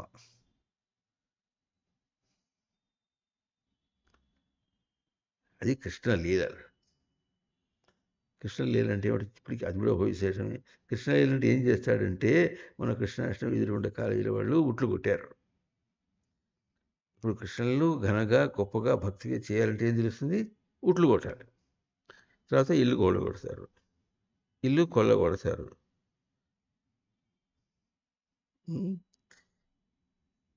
వినాయక చవితి వస్తుంది. వినాయక చవితి అంటే ఏమిటంటే ఆయన పొట్ట వేసుకుని కూర్చుంటాడు అంతే, కదలడం మెదలడం ఆయనకి ఏమో వినోదం కావాలి. వినాయక చవితిలో వినాయకుడికి వినోదం కోసం ఏం చేస్తారు? తాయి తందలాడి అవి గంతులు పెడుతుంటాడు. గణేష్ మహారాజ్కి జై. జేజేలు కొడితే ఆయనకి పొట్ట నిండిపోతుంది. ఊరంతా తిరిగి రాత్రి 10కి వస్తాడు పురోహితుడు, పూజ చేస్తాడు. ఆయన వచ్చేదాకా వీడు గంతులు పెడుతుంటాడు. లేకపోతే విఘ్నేశ్వరుడికి వినోదార్థం కార్యక్రమాలు పెడతారు. ఆ కార్యక్రమంలో ఏమిటో చూసిన, వినాయకుడికి వినోదార్థం పిచ్చివాణి పెళ్ళి నాటకం లా- నాటకం పేరు పిచ్చివాడి పెళ్ళి. అదేదో సినిమాలో డ్యూయట్ సాంగ్ ఉంటుంది. ఆ డ్యూయట్ సాంగ్ ఒకటి పడతాడు. చాలా బాగా పాడాడు. నీ దుంపదెగ మరి విఘ్నేశ్వరుడు అనేవాడు అతను పోతివి. ఆ డ్యూయట్ సాంగ్ నీకెందుకురా అంటే, పాట అండి బాగా పాడాడు. ఏమన్నా అనండి మీరు, బాగా పాడాడు. ఇది ఇంకో విశేషం. ఏమంటాడు, మీరు ఏమన్నా అనండి, బాగా పాడాడు. పాడువాడే. ఎవరు వాడు? పాడువాడు. పాటగాడు కాదు, పాడువాడు. తెలివి ఇట్లా ఉంటే తిని సవరించద్దు. రే పాట కదరా, అక్కడ దానిలో ఏముంటుందిరా, ఏముంటుందో మాకు తెలియదు కానీ బాగా పాడాడు. సంగీతం ఇచ్చి పాడించి పాడి చేస్తే ఈ మ్యూజిక్ డైరెక్టర్స్ ఉంటే వాళ్ళ మధ్యలో ఇంటర్లూడ్స్ ఇస్తారు. వాళ్ళు ఏం చేస్తారంటే రాగఛాయ తెలియాలి బాగా అని మ్, మ్, చరణానికి చరణానికి ఇంత పొడుగు ఇది పెడతాడు. ఇంటర్లూడ్ అంటారు. అంటే మధ్యలో సంగీతం పెడతాడు. అదేమో చక్కగా భావం చెప్పుకుంటూ పోతుంటే మధ్యలో ఇంత పొడుగా ఎన్నుకుంటూ కూర్చోవద్దు. ఒకసారి మనకు కూడా ఇట్లాగే వచ్చింది. ఏం పాట అంటే, డెందమలరును అధిష్టానమునందున కానగా హరి రూపము లీలగా. ఆ వాక్యం ఎట్లా ఉంది?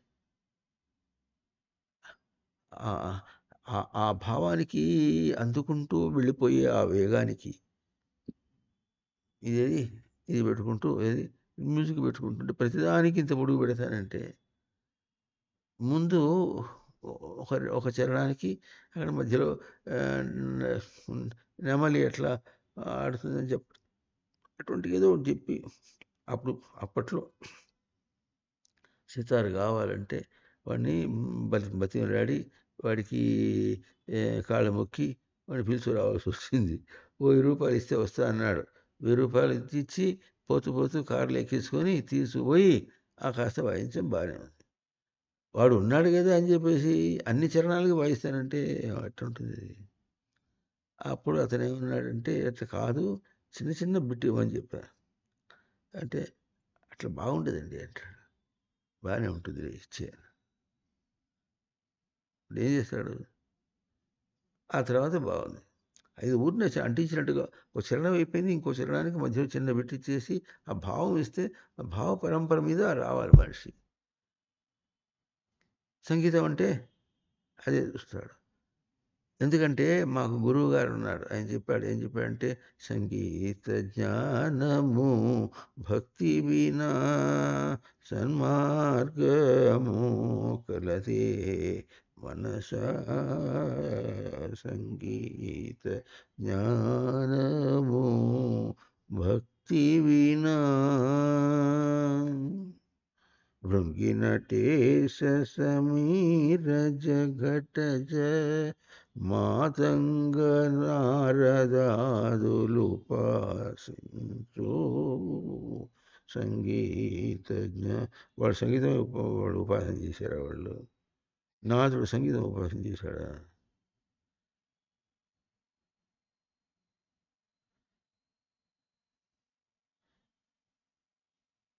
సంగీత జ్ఞానము అన్నాడు కనుక అది మాకు సంగీతం.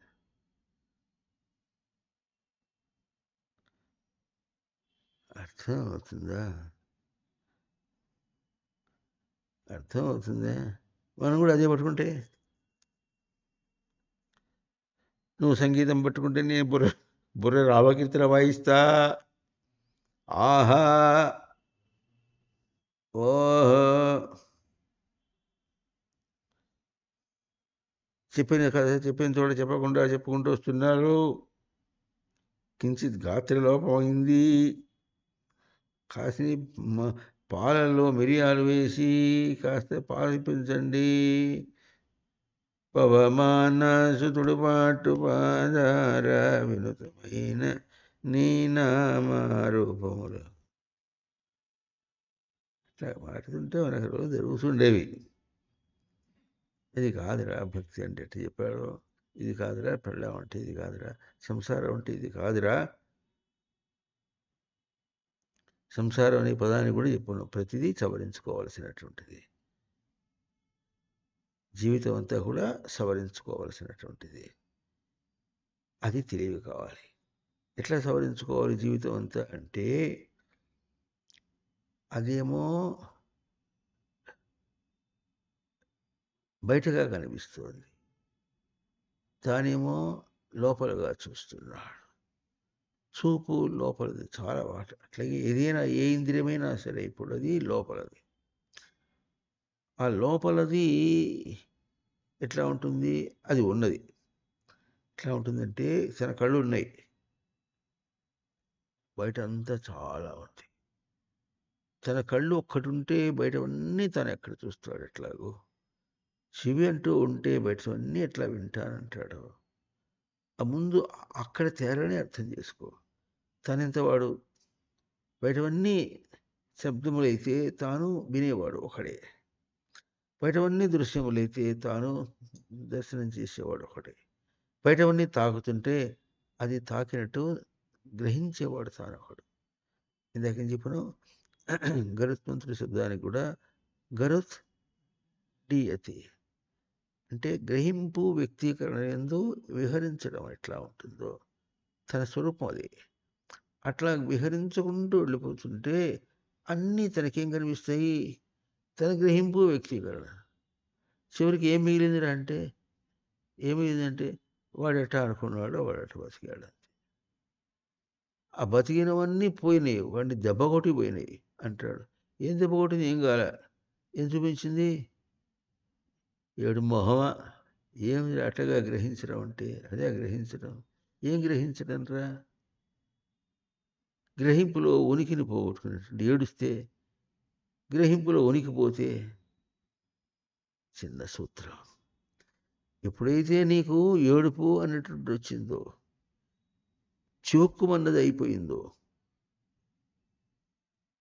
పువ్వు కొంచెం నలిపా అన్నంత వికారం తనకు ఎప్పుడు వచ్చిందో, అహంకారమా వికారమా,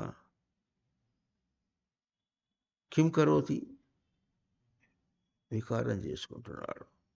వికారం ఎప్పుడు చేసుకున్నాడో తెలియలేదు.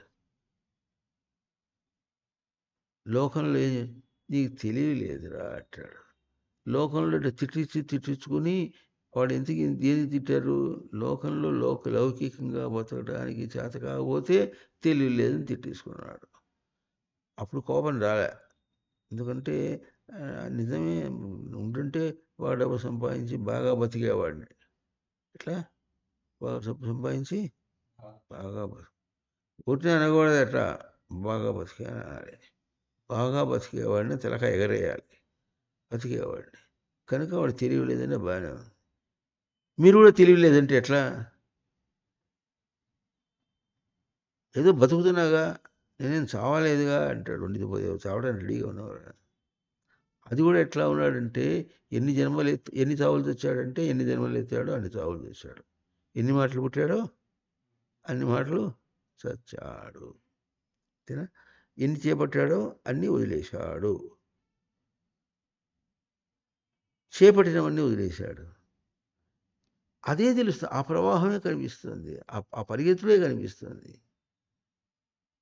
చేపట్టినవన్నీ వదిలేశాడు, పుట్టినవన్నీ వదిలేశాడు, వచ్చినవన్నీ పోతున్నవి, అంతే అట్టయిగా ఉంటుంది, గతం నాస్తి.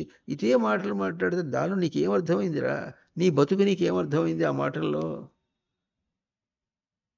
పోయేవాడితో కూర్చొని దాని గురించి మాట్లాడతాడు కానీ ఉన్నదాని గురించి మాట్లాడతాడు. అవి పోతుంటే నేను ఉన్నా అని తెలియదు.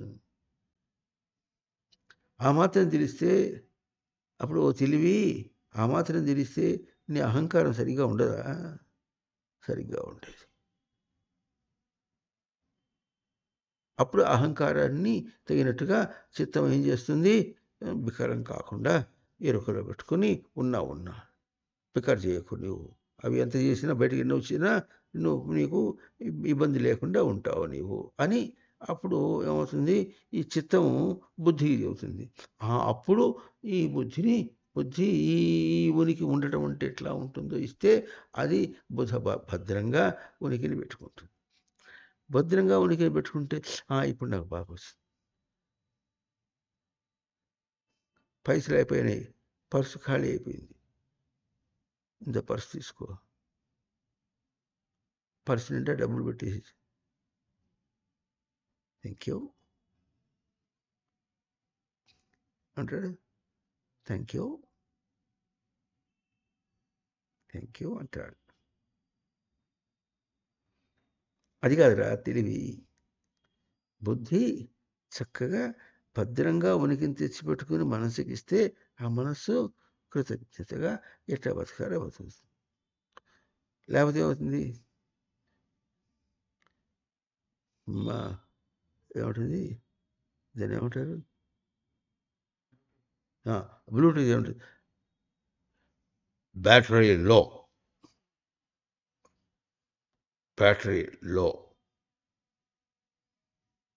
లో మొబైల్ ఎటు చూపిస్తుంది, లో బ్యాటరీ అని చూపిస్తుంటుంది. మాట్లాడదు, చప్పుడు చేయదు.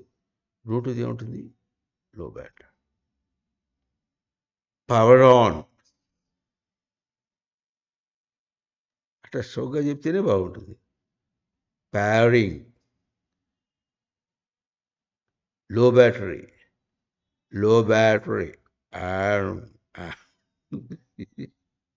అది బాగుంది. ఇది కూడా ఆర్టిఫిషియల్ ఇంటెలిజెన్సే. How to draw your attention.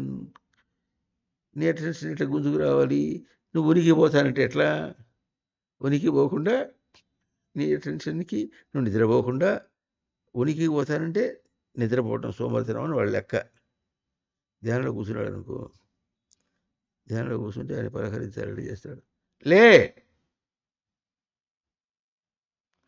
ధ్యానంలో కూర్చుంటే ఏమైనట్టు? లే ఆయన యోగ నిద్రపోతుంటాడు. ఎవరు? విష్ణు యోగ నిద్రపోతుంటాడు. అప్పుడు పొద్దున్నే వంధ్యమాగదులు లేచి వచ్చి స్తోత్రాలు పడికి అంత చేస్తే అప్పుడు ఆ స్తోత్రానికి పొంగిపోయి ఆ యోగ నిద్ర వదిలిపెట్టేసి విష్ణువు వచ్చేస్తాడు, వీళ్ళందరినీ రక్షించడానికి వస్తాడు అని వీళ్ళ నమ్మకం. నేను యోగ నిద్రలో ఉండడం అంటేనే మిమ్మల్ని రక్షించడం అంటే ఎవరికి ఏమైనా అర్థం అవుతుంది?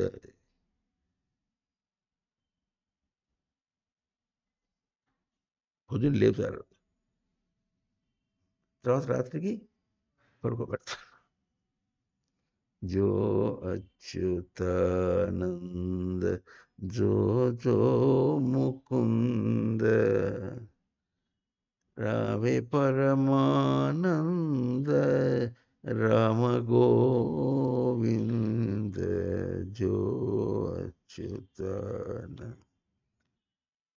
जो जो मुकुंद.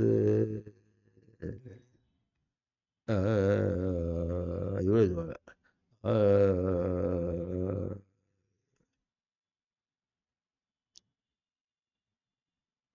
తొలుత బ్రహ్మాండంబు తొట్టెగా వించి నాలుగు వేదముల గులుసుల మరించి పన్నీట బాగుగా జలకమాడించి సాంబ్రాణి పొగ వేసి తిలకము దిద్ది జో జో జో అచ్యుతానంద జో జో ముకుంద. అది వెనక రోజు రాగం. ఇప్పుడు దాన్ని పీలు రాగం చేసేటప్పటికి బాగా తెలివి కాదురా ఇది. వీడు లేచాడు కనుక లేచి అది కూడా వీడు లేచి వాడు అసలు ఆ ఉద్దేశం ఏమిటంటే వీడు నిద్రపోయి సావకరా లేచి స్వామిని ధ్యానం చేయరా అంటే వీడు ఏం చేస్తాడు, వీడు లేచి స్వామిని నిద్ర లేపుతానంటాడు.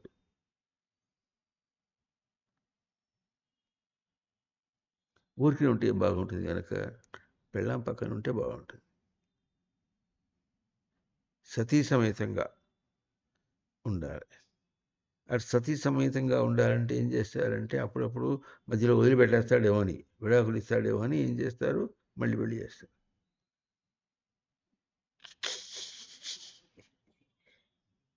ఒట్టి పెళ్లి చేస్తే బాగుంటుంది. పెళ్లి కాగానే ఏం చేయాలి? మళ్ళీ కారాగృహంలో పెట్టద్దు. వాడు కార్యానికి పోయి రావాలి. అక్కడ చూసుకో. స్వామి అంత లీలగా మరి కామావేశంలో ఉంటే కదా మాకు అది వస్తుంది, లేకపోతే ఎట్లా వస్తుంది? స్వామి ఎంతగా ఉంటే మాకు అంతగా వస్తుంది. స్వామి నిశ్చలంగా ఉంటే మాకు నిశ్చలం వస్తుంది అడు.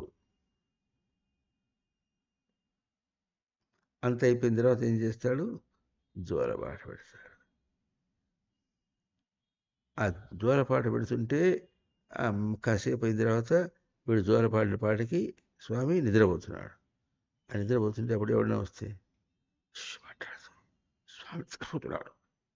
స్వామి నిద్రపోతున్నాడు, మాట్లాడు.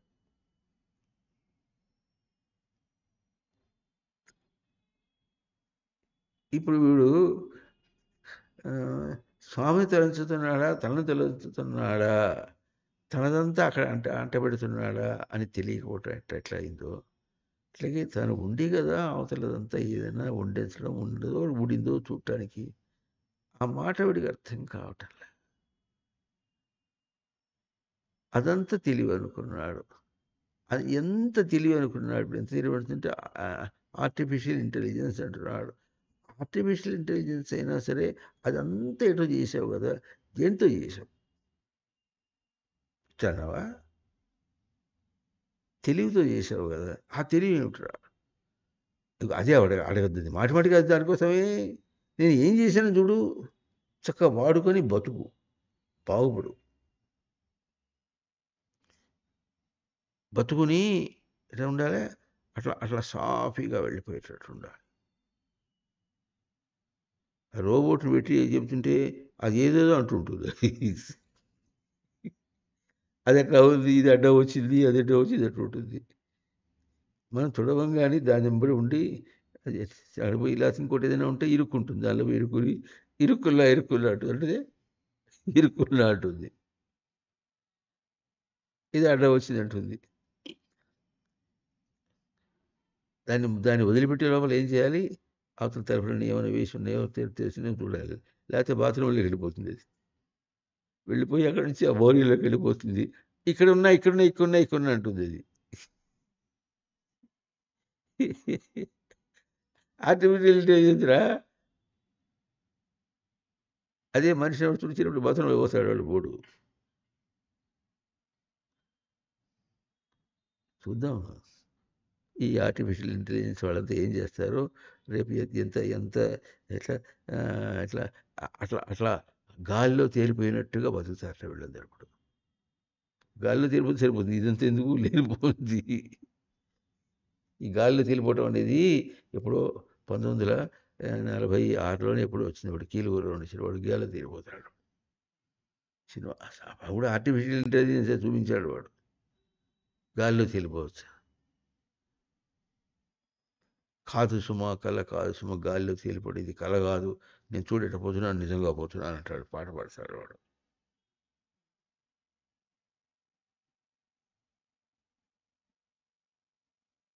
తెలివి అంటే ఏమనుకున్నారా? పనికిరాని తెలివి అంతా చూపించి తెలివి సవరణ చేయాలంటే, తెలివి సవరణ అంటే ఏం చేయాలి ఇప్పుడు? ఆ, నేను చెప్తా. తెలివి సవరణ అంటే చూడు నాయన, అవస్థపడకు. మళ్ళీ ఏం చేయాలి? Better better luck next time, next time better luck. మళ్ళీ ప్రయత్నం చేసావంటే అప్పుడు నీకు మంచి అదృష్టం వస్తుంది, లక్ వస్తుంది.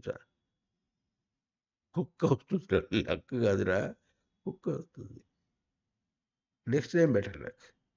ఈ తెలివి సవరణ కాదు. అర్థమవుతుందే? నువ్వు ఉన్నావని గుర్తిస్తే చాలు. తెలివి ఎక్కడ పోతుంది? బతికుంటే పోతే పోయింది, బతికుంటే బరసాకు తింటావు అంటివి కదా. అది వాడెవడో అన్నాడు, నేనే అనలే ఎప్పుడు. బతికుంటే బరసాకు తినేవంటి వాడిని పట్టుకుని దులిపి నా డబ్బులు తెచ్చుకుంటే, ఇంకా వాడు అపహరించినందుకు వాడి డబ్బు కూడా తెచ్చుకుంటాడు.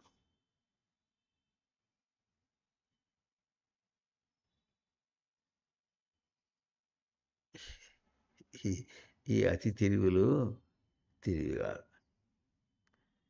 అర్థమవుతుందా? అతి తెలివి తెలివి కాదు అని మనం గుర్తించి ఎప్పుడు ప్రవర్తిస్తామో అది మనకు స్వరూపమవుతుంది. ఇది నియామకం. భలే అవి అట్లాగే ఉంటాయి. అది చూపించడం కూడా నియామకమే. దాన్ని పొద్దున ఏం చెప్పునో, పొద్దున రాత్రి చెప్పునో, ఏం చెప్పునో ఇట్లా ఏదో తెలియటము, ఏదో తెలియవలసింది తెలియట తెలివి. తెలియకూడనిది తెలుసుకుంటున్నాం అనేది కూడా తెలియాలి. ఏది తెలుసుకోవాలో అది తెలుసుకోవాలి. తెలియకూడనిది ఎట్లా ఉంటుందో అది కూడా తెలిస్తే దాని జోలికి పోకుండా ఉంటాను. ఏమీ తెలియకుండా ఉంటే ఎట్లా ఉంటుందో అది కూడా తెలియాలి. తెలిసి గహన తెలివిగతి, గహన పరోక్ష జ్ఞాన, గహన జ్ఞానస్య గతి. పరోక్ష జ్ఞానం జ్ఞానం కాదు, విడిచిపడితే జ్ఞానం కాదు అని తెలివిని తెలియుట అన్న ఆ వాక్యం అచ్చతినులో బాగుంది. తెలియుట అంటే ఏమిటో తెలుసుకోరా. తెలిసింది తెలిసినట్టుగా ఉంటుంది, ఆ మాత్రం తెలుసు చాలు. తెలిసింది తెలిసినట్టుగా ఉంటుంది. తెలిసిందైతే దాని నుంచి పోదు. ఎన్ని తెలుసుకున్నాడు, ఎన్ని పోయినాయి? పోయినాయి గనక తెలిసింది కాదు. నిన్ను చెదరగొట్టింది గనక తెలిసింది కాదు.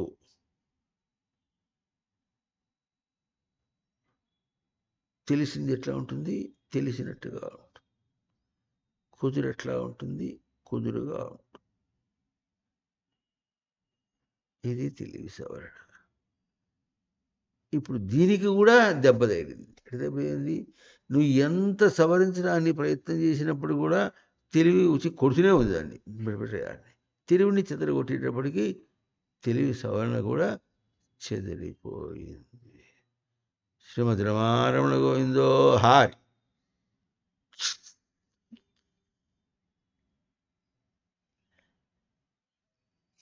ఇంత కట్టుదిట్టంగా దానికి చెప్పినప్పుడు కూడా ప్రతిదానికి ఏం చెప్పటం, ఎందుకు కదలద్దంటావా? కదలద్దు మెదలద్దు అంటే ఎట కూర్చోవాలి ఎంతసేపు అంటాడు. మళ్ళీ కదలదు మెదలద్దు అంటే దేహంతో పూర్చుకుని కదలద్దు మెదలద్దు అంటావే. మనస్సు రా అంటే ఓహో మనస్సుతో కదలద్దు అంటే మనస్సు కదిలితే కదా నేను కదలటానికి. మనస్సు కదిలిస్తే కదా కలవటం. మనస్సు కదులుతూ ఉంటే అది ఎట్ట కదులుతూ ఉంటే నేనెట నడుస్తుంటా అంటాడు. దేహం కదలికతో మనస్సు కదలిక కాదురా. దేహం ఎంత కరిగినప్పటికీ మంచి ఉపాయం చెప్పుకుంటాను చూడండి. రన్నింగ్ రేస్లో పరిగెత్తేవాడిని బీ స్టడీ అంటే ఏం చేయాలి? బీ స్టడీ అంటే ఆగిపోవాలా, నా పరిగెత్తకుండా ఆగుతాడా అనమాట. అంత వేగంలో కూడా కుదురు అనే మాటకి ఎట్లా అర్థం ఉంటుందో అంత అర్థం ఉంటుంది. నేనే ఉన్నా. ఎంత దేహంతో ఆ,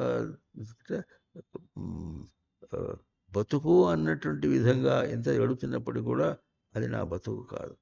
కాకుండా నేను స్థిరంగా ఉంటాను ఎట్లాగో అది తెలివికి సవరణ. ఆ తెలివికి సవరణగా తెలివి సవరణ అనేటువంటిది ఉనికి ఆధారంగా రచింపబడింది. అది గుర్తించకపోయినంత వరకు కూడా తెలివి సవరణ కూడా వికెట్ డౌన్. ఏమైంది? Wicket down. అరే ఈ వికెట్ డౌన్ అయ్యే వికెట్లు కావరా, నువ్వు డౌన్ అవుతావు కానీ ఇవేంటి ఇక్కడలో. ఇంద్రియం బి కాదు, మెదడు బి కాదు, మనస్సు కూడా కాదు, బుద్ధి కూడా కాదు, చిత్తం కూడా, అహంకారం కూడా కాదు, తెలివి సవరణ కూడా కాదు. నువ్వు ఓడిపోయినావే కానీ అవేం ఓడిపోలే. నీతో పాటు ఉండి కూడా నువ్వు అందుకోకపోతే ఏం చేస్తుంటే నీతో పాటే ఉంటుంది. అది ఎట్లా ఉంటుందో మనం చెప్పుకుందాం. ఎవరో ఇద్దరు స్నేహితులు, మూడు పిల్లము, లేకపోతే తల్లి పిల్లలు ఏదో వస్తున్నారు. వాడికి రోగం ఉంది, వాడి రోగం వాడికే వాడు అనుభవిస్తున్నాడు. పక్కనున్న తల్లి మాత్రం ఏం చేస్తుంది? మూడుంటే ఏం చేస్తాడు? పిల్ల ఉంటే ఏం చేస్తాడు? తల్లి ఉంటే ఏం చేస్తుంది? వైద్యుడు ఉంటే మాత్రం ఏం చేస్తాడు? ఎవరేం చేయలేరు. ఎవడి రోగం వాడే అనుభవించాలి. అవును, నిన్న ఒక ఆయన అంటున్నాడు, రోగాలన్నీ కొని తెచ్చిపెట్టుకున్నవే అంటాడు. ఇది కూడా ఒక మాట చెప్పుకుంటే ఇప్పటికీ రోగాలు అనేటువంటివి యుక్త ఆహార విహారస్య. ఆహారంని విహారం చేయమంటే మనం ఏం చేస్తాం? ఆహారం విహారం చేయమన్నారు కనుక పకోడీలో ఏదో పెట్టుకొని అది తినుకుంటూ నడుచుకుంటూ పోతుంది.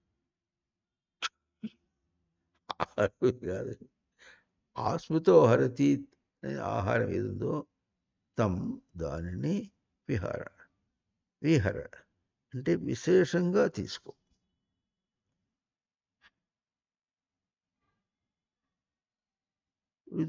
ఏది పట్టుకున్నా ప్రసిద్ధార్థం అంటాడు. యుక్త ఆహార విహారం. విహారము ఆహారమునకు యుక్తంగా ఉండాలి.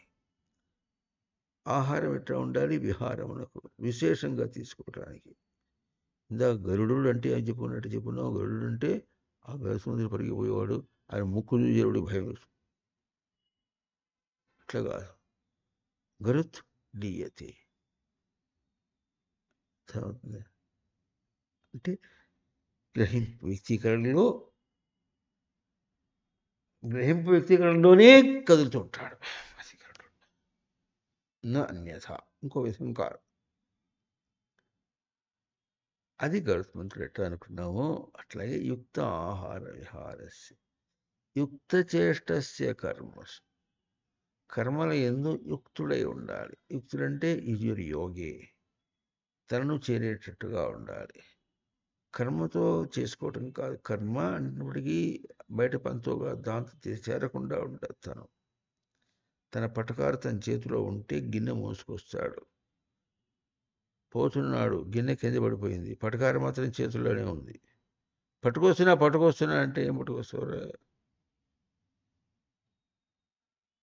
పటకారు ఎక్కడుంది? తన చేతిలోనే ఉంది. టగే పట్టుకొస్తున్నాడు. అదేంది కింద పడిపోయింది. అది పడిపోయినా పడిపోయి వేడి కిందకై కాలు పడి కాలు దెబ్బతిని కాలు మాడి కాలిపోయి అంత అయినప్పటికీ కూడా తెస్తున్నా ఇప్పుడే తెస్తున్నా అని అక్కడ దాకా పోయి ఆ పటకారులో నుంచి అక్కడ వదిలేస్తే అట్లా వదిలేస్తాగా. ఇదివరకు కింద పడకుండా ఎట్లా వదిలేస్తాను అట్లాగే వదిలేసా. పటకారుల నుంచి కొంచెం ఇట్లా అనేటప్పటికి అది అక్కడ పెట్టేశా. అంటే ఏం లేదురా అంటే పెట్టాగా. ఎట్ట పెట్టా? నిన్ను ఎట్ట పెట్టాగా అటే పెట్టా. నా చెయ్యి ఎట్లా ఉంది అట్టగే ఉంది. నిన్ను పటకారు పట్టుకోవడం ఎట్లా ఉంది అట్టగే ఉంది. అవుతుంది ఉండదురా. ఏం బతుకురా? వెస బతుకు, చచ్చే బతుకు. Life is not due to be given away to death. బతుకు అనేది చావుకి ఇవ్వడానికి కాదు. బతుకు అనేది బతకడానికి, చావుకి ఇవ్వడానికి కాదు. సరేలే నేను చావుకి ఇవ్వనులే అంటాడు. అని ఎక్కడికి పోతాడు? కించిత్ వ్యతికరం కాదు, కొంపకే పోయినాడు. ఆ కొంపకే పోయినప్పటికి బతికి ఎవరికి ఇచ్చాడు? చావుకు పోయినాడు. నువ్వు అన్నావుగా అక్కడ మూల రాసి పెడితే ఇంటికి పోవద్దు గృహానికి పోవన్నావుగా. నేను గృహానికే పోయినాలే, ఇంటికి పోలేదులే. కొంపకు పోలే, గృహానికే పోయినా. ఏమిటో మూలం కనుక కింద హాల్లో కూడా రాసింది. కనుక తెలివి అంటే తెలివిలో తెలివిగా నాశనం కావటం కాదు. ఫ్యాషన్గా మోసపోతాడు. ఎట్లాగో తెలివిలో తెలివిగా మోసపోతే తెలివి కాదు. ఏ తెలివి అవుతుంది? తెలివిగా అన్నిటినీ దాటేసి తాను ఉండగలిగితే అది జీవం, అది ఉనికి. జీవించుట ఎ లైవ్ ఎంటిటీ. ఎప్పుడు ఎ లైవ్ ఎంటిటీ. బయటదంతా కూడా వీడియో, తనదేమో లైవ్ టెలికాస్ట్. అదంతా కూడా జడ పదార్థం కదులుతోంది. నా ఇంటెలిజెన్స్లో దాన్ని ఏం చేశాను? లైవ్గా చూసి లైవ్ అంటే ఏమిటో తన దగ్గర దర్శనం చేశాడు, దాన్ని వదిలిపెట్టేశాడు. This is not artificial intelligence. దానికి ఇచ్చేస్తే అది చివరికి ఎన్ని చింతలు తొక్కినా తన గొప్పతనమే. చూడు ఎంత చేశాను, రోబోట్ ఇల్లంతా కూడా చేసింది కదా, శ్రమ లేకుండా అయిందా లేదా? అసలు నువ్వే చెప్పు, అయిందా లేదా? అయింది, నేను కాదనలేను, అయింది. అది తెలివి. నీ ఇల్లు ఊటలో తెలివి అంటాడే కానీ మరి ఆ చేసిన వాడు ఏం తెలివి పెట్టి చేశాడురా? వాడు ఏం చేశాడు నాకెందుకు? నా తెలివి పెట్టి దాన్ని ఆడించా. నా తెలివి యొక్క స్వరూపం ఏమిటి? రోబోట్ని ఆడించాడు. ఇప్పుడు నేను తెలివి గలవాడు. ఇప్పుడు ఆర్టిఫిషియల్ ఇంటెలిజెన్స్ ఏమొచ్చినా సరే అంతా చేసి నేను ఆడించుకుంటాను. I lead a luxurious life. రాజాలాగా బతుకుతా. తెలివి కాదు.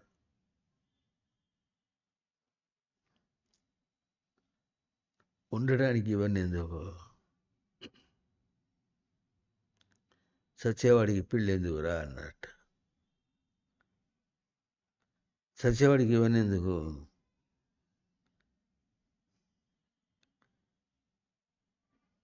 చావుకు కాదు ఇవన్నీ.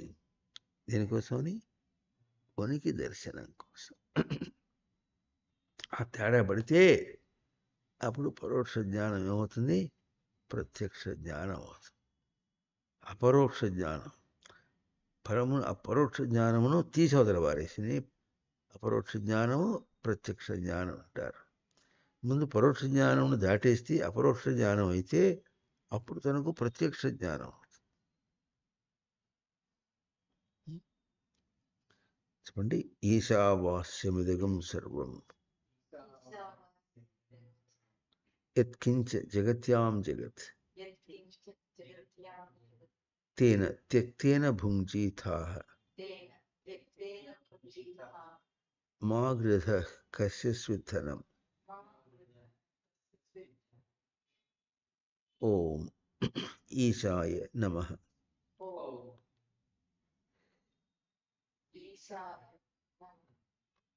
ఓం గోపాలకృష్ణాయ నమః.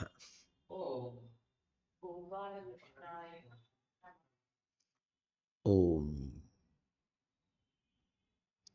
శ్రీకృష్ణాయ నమః.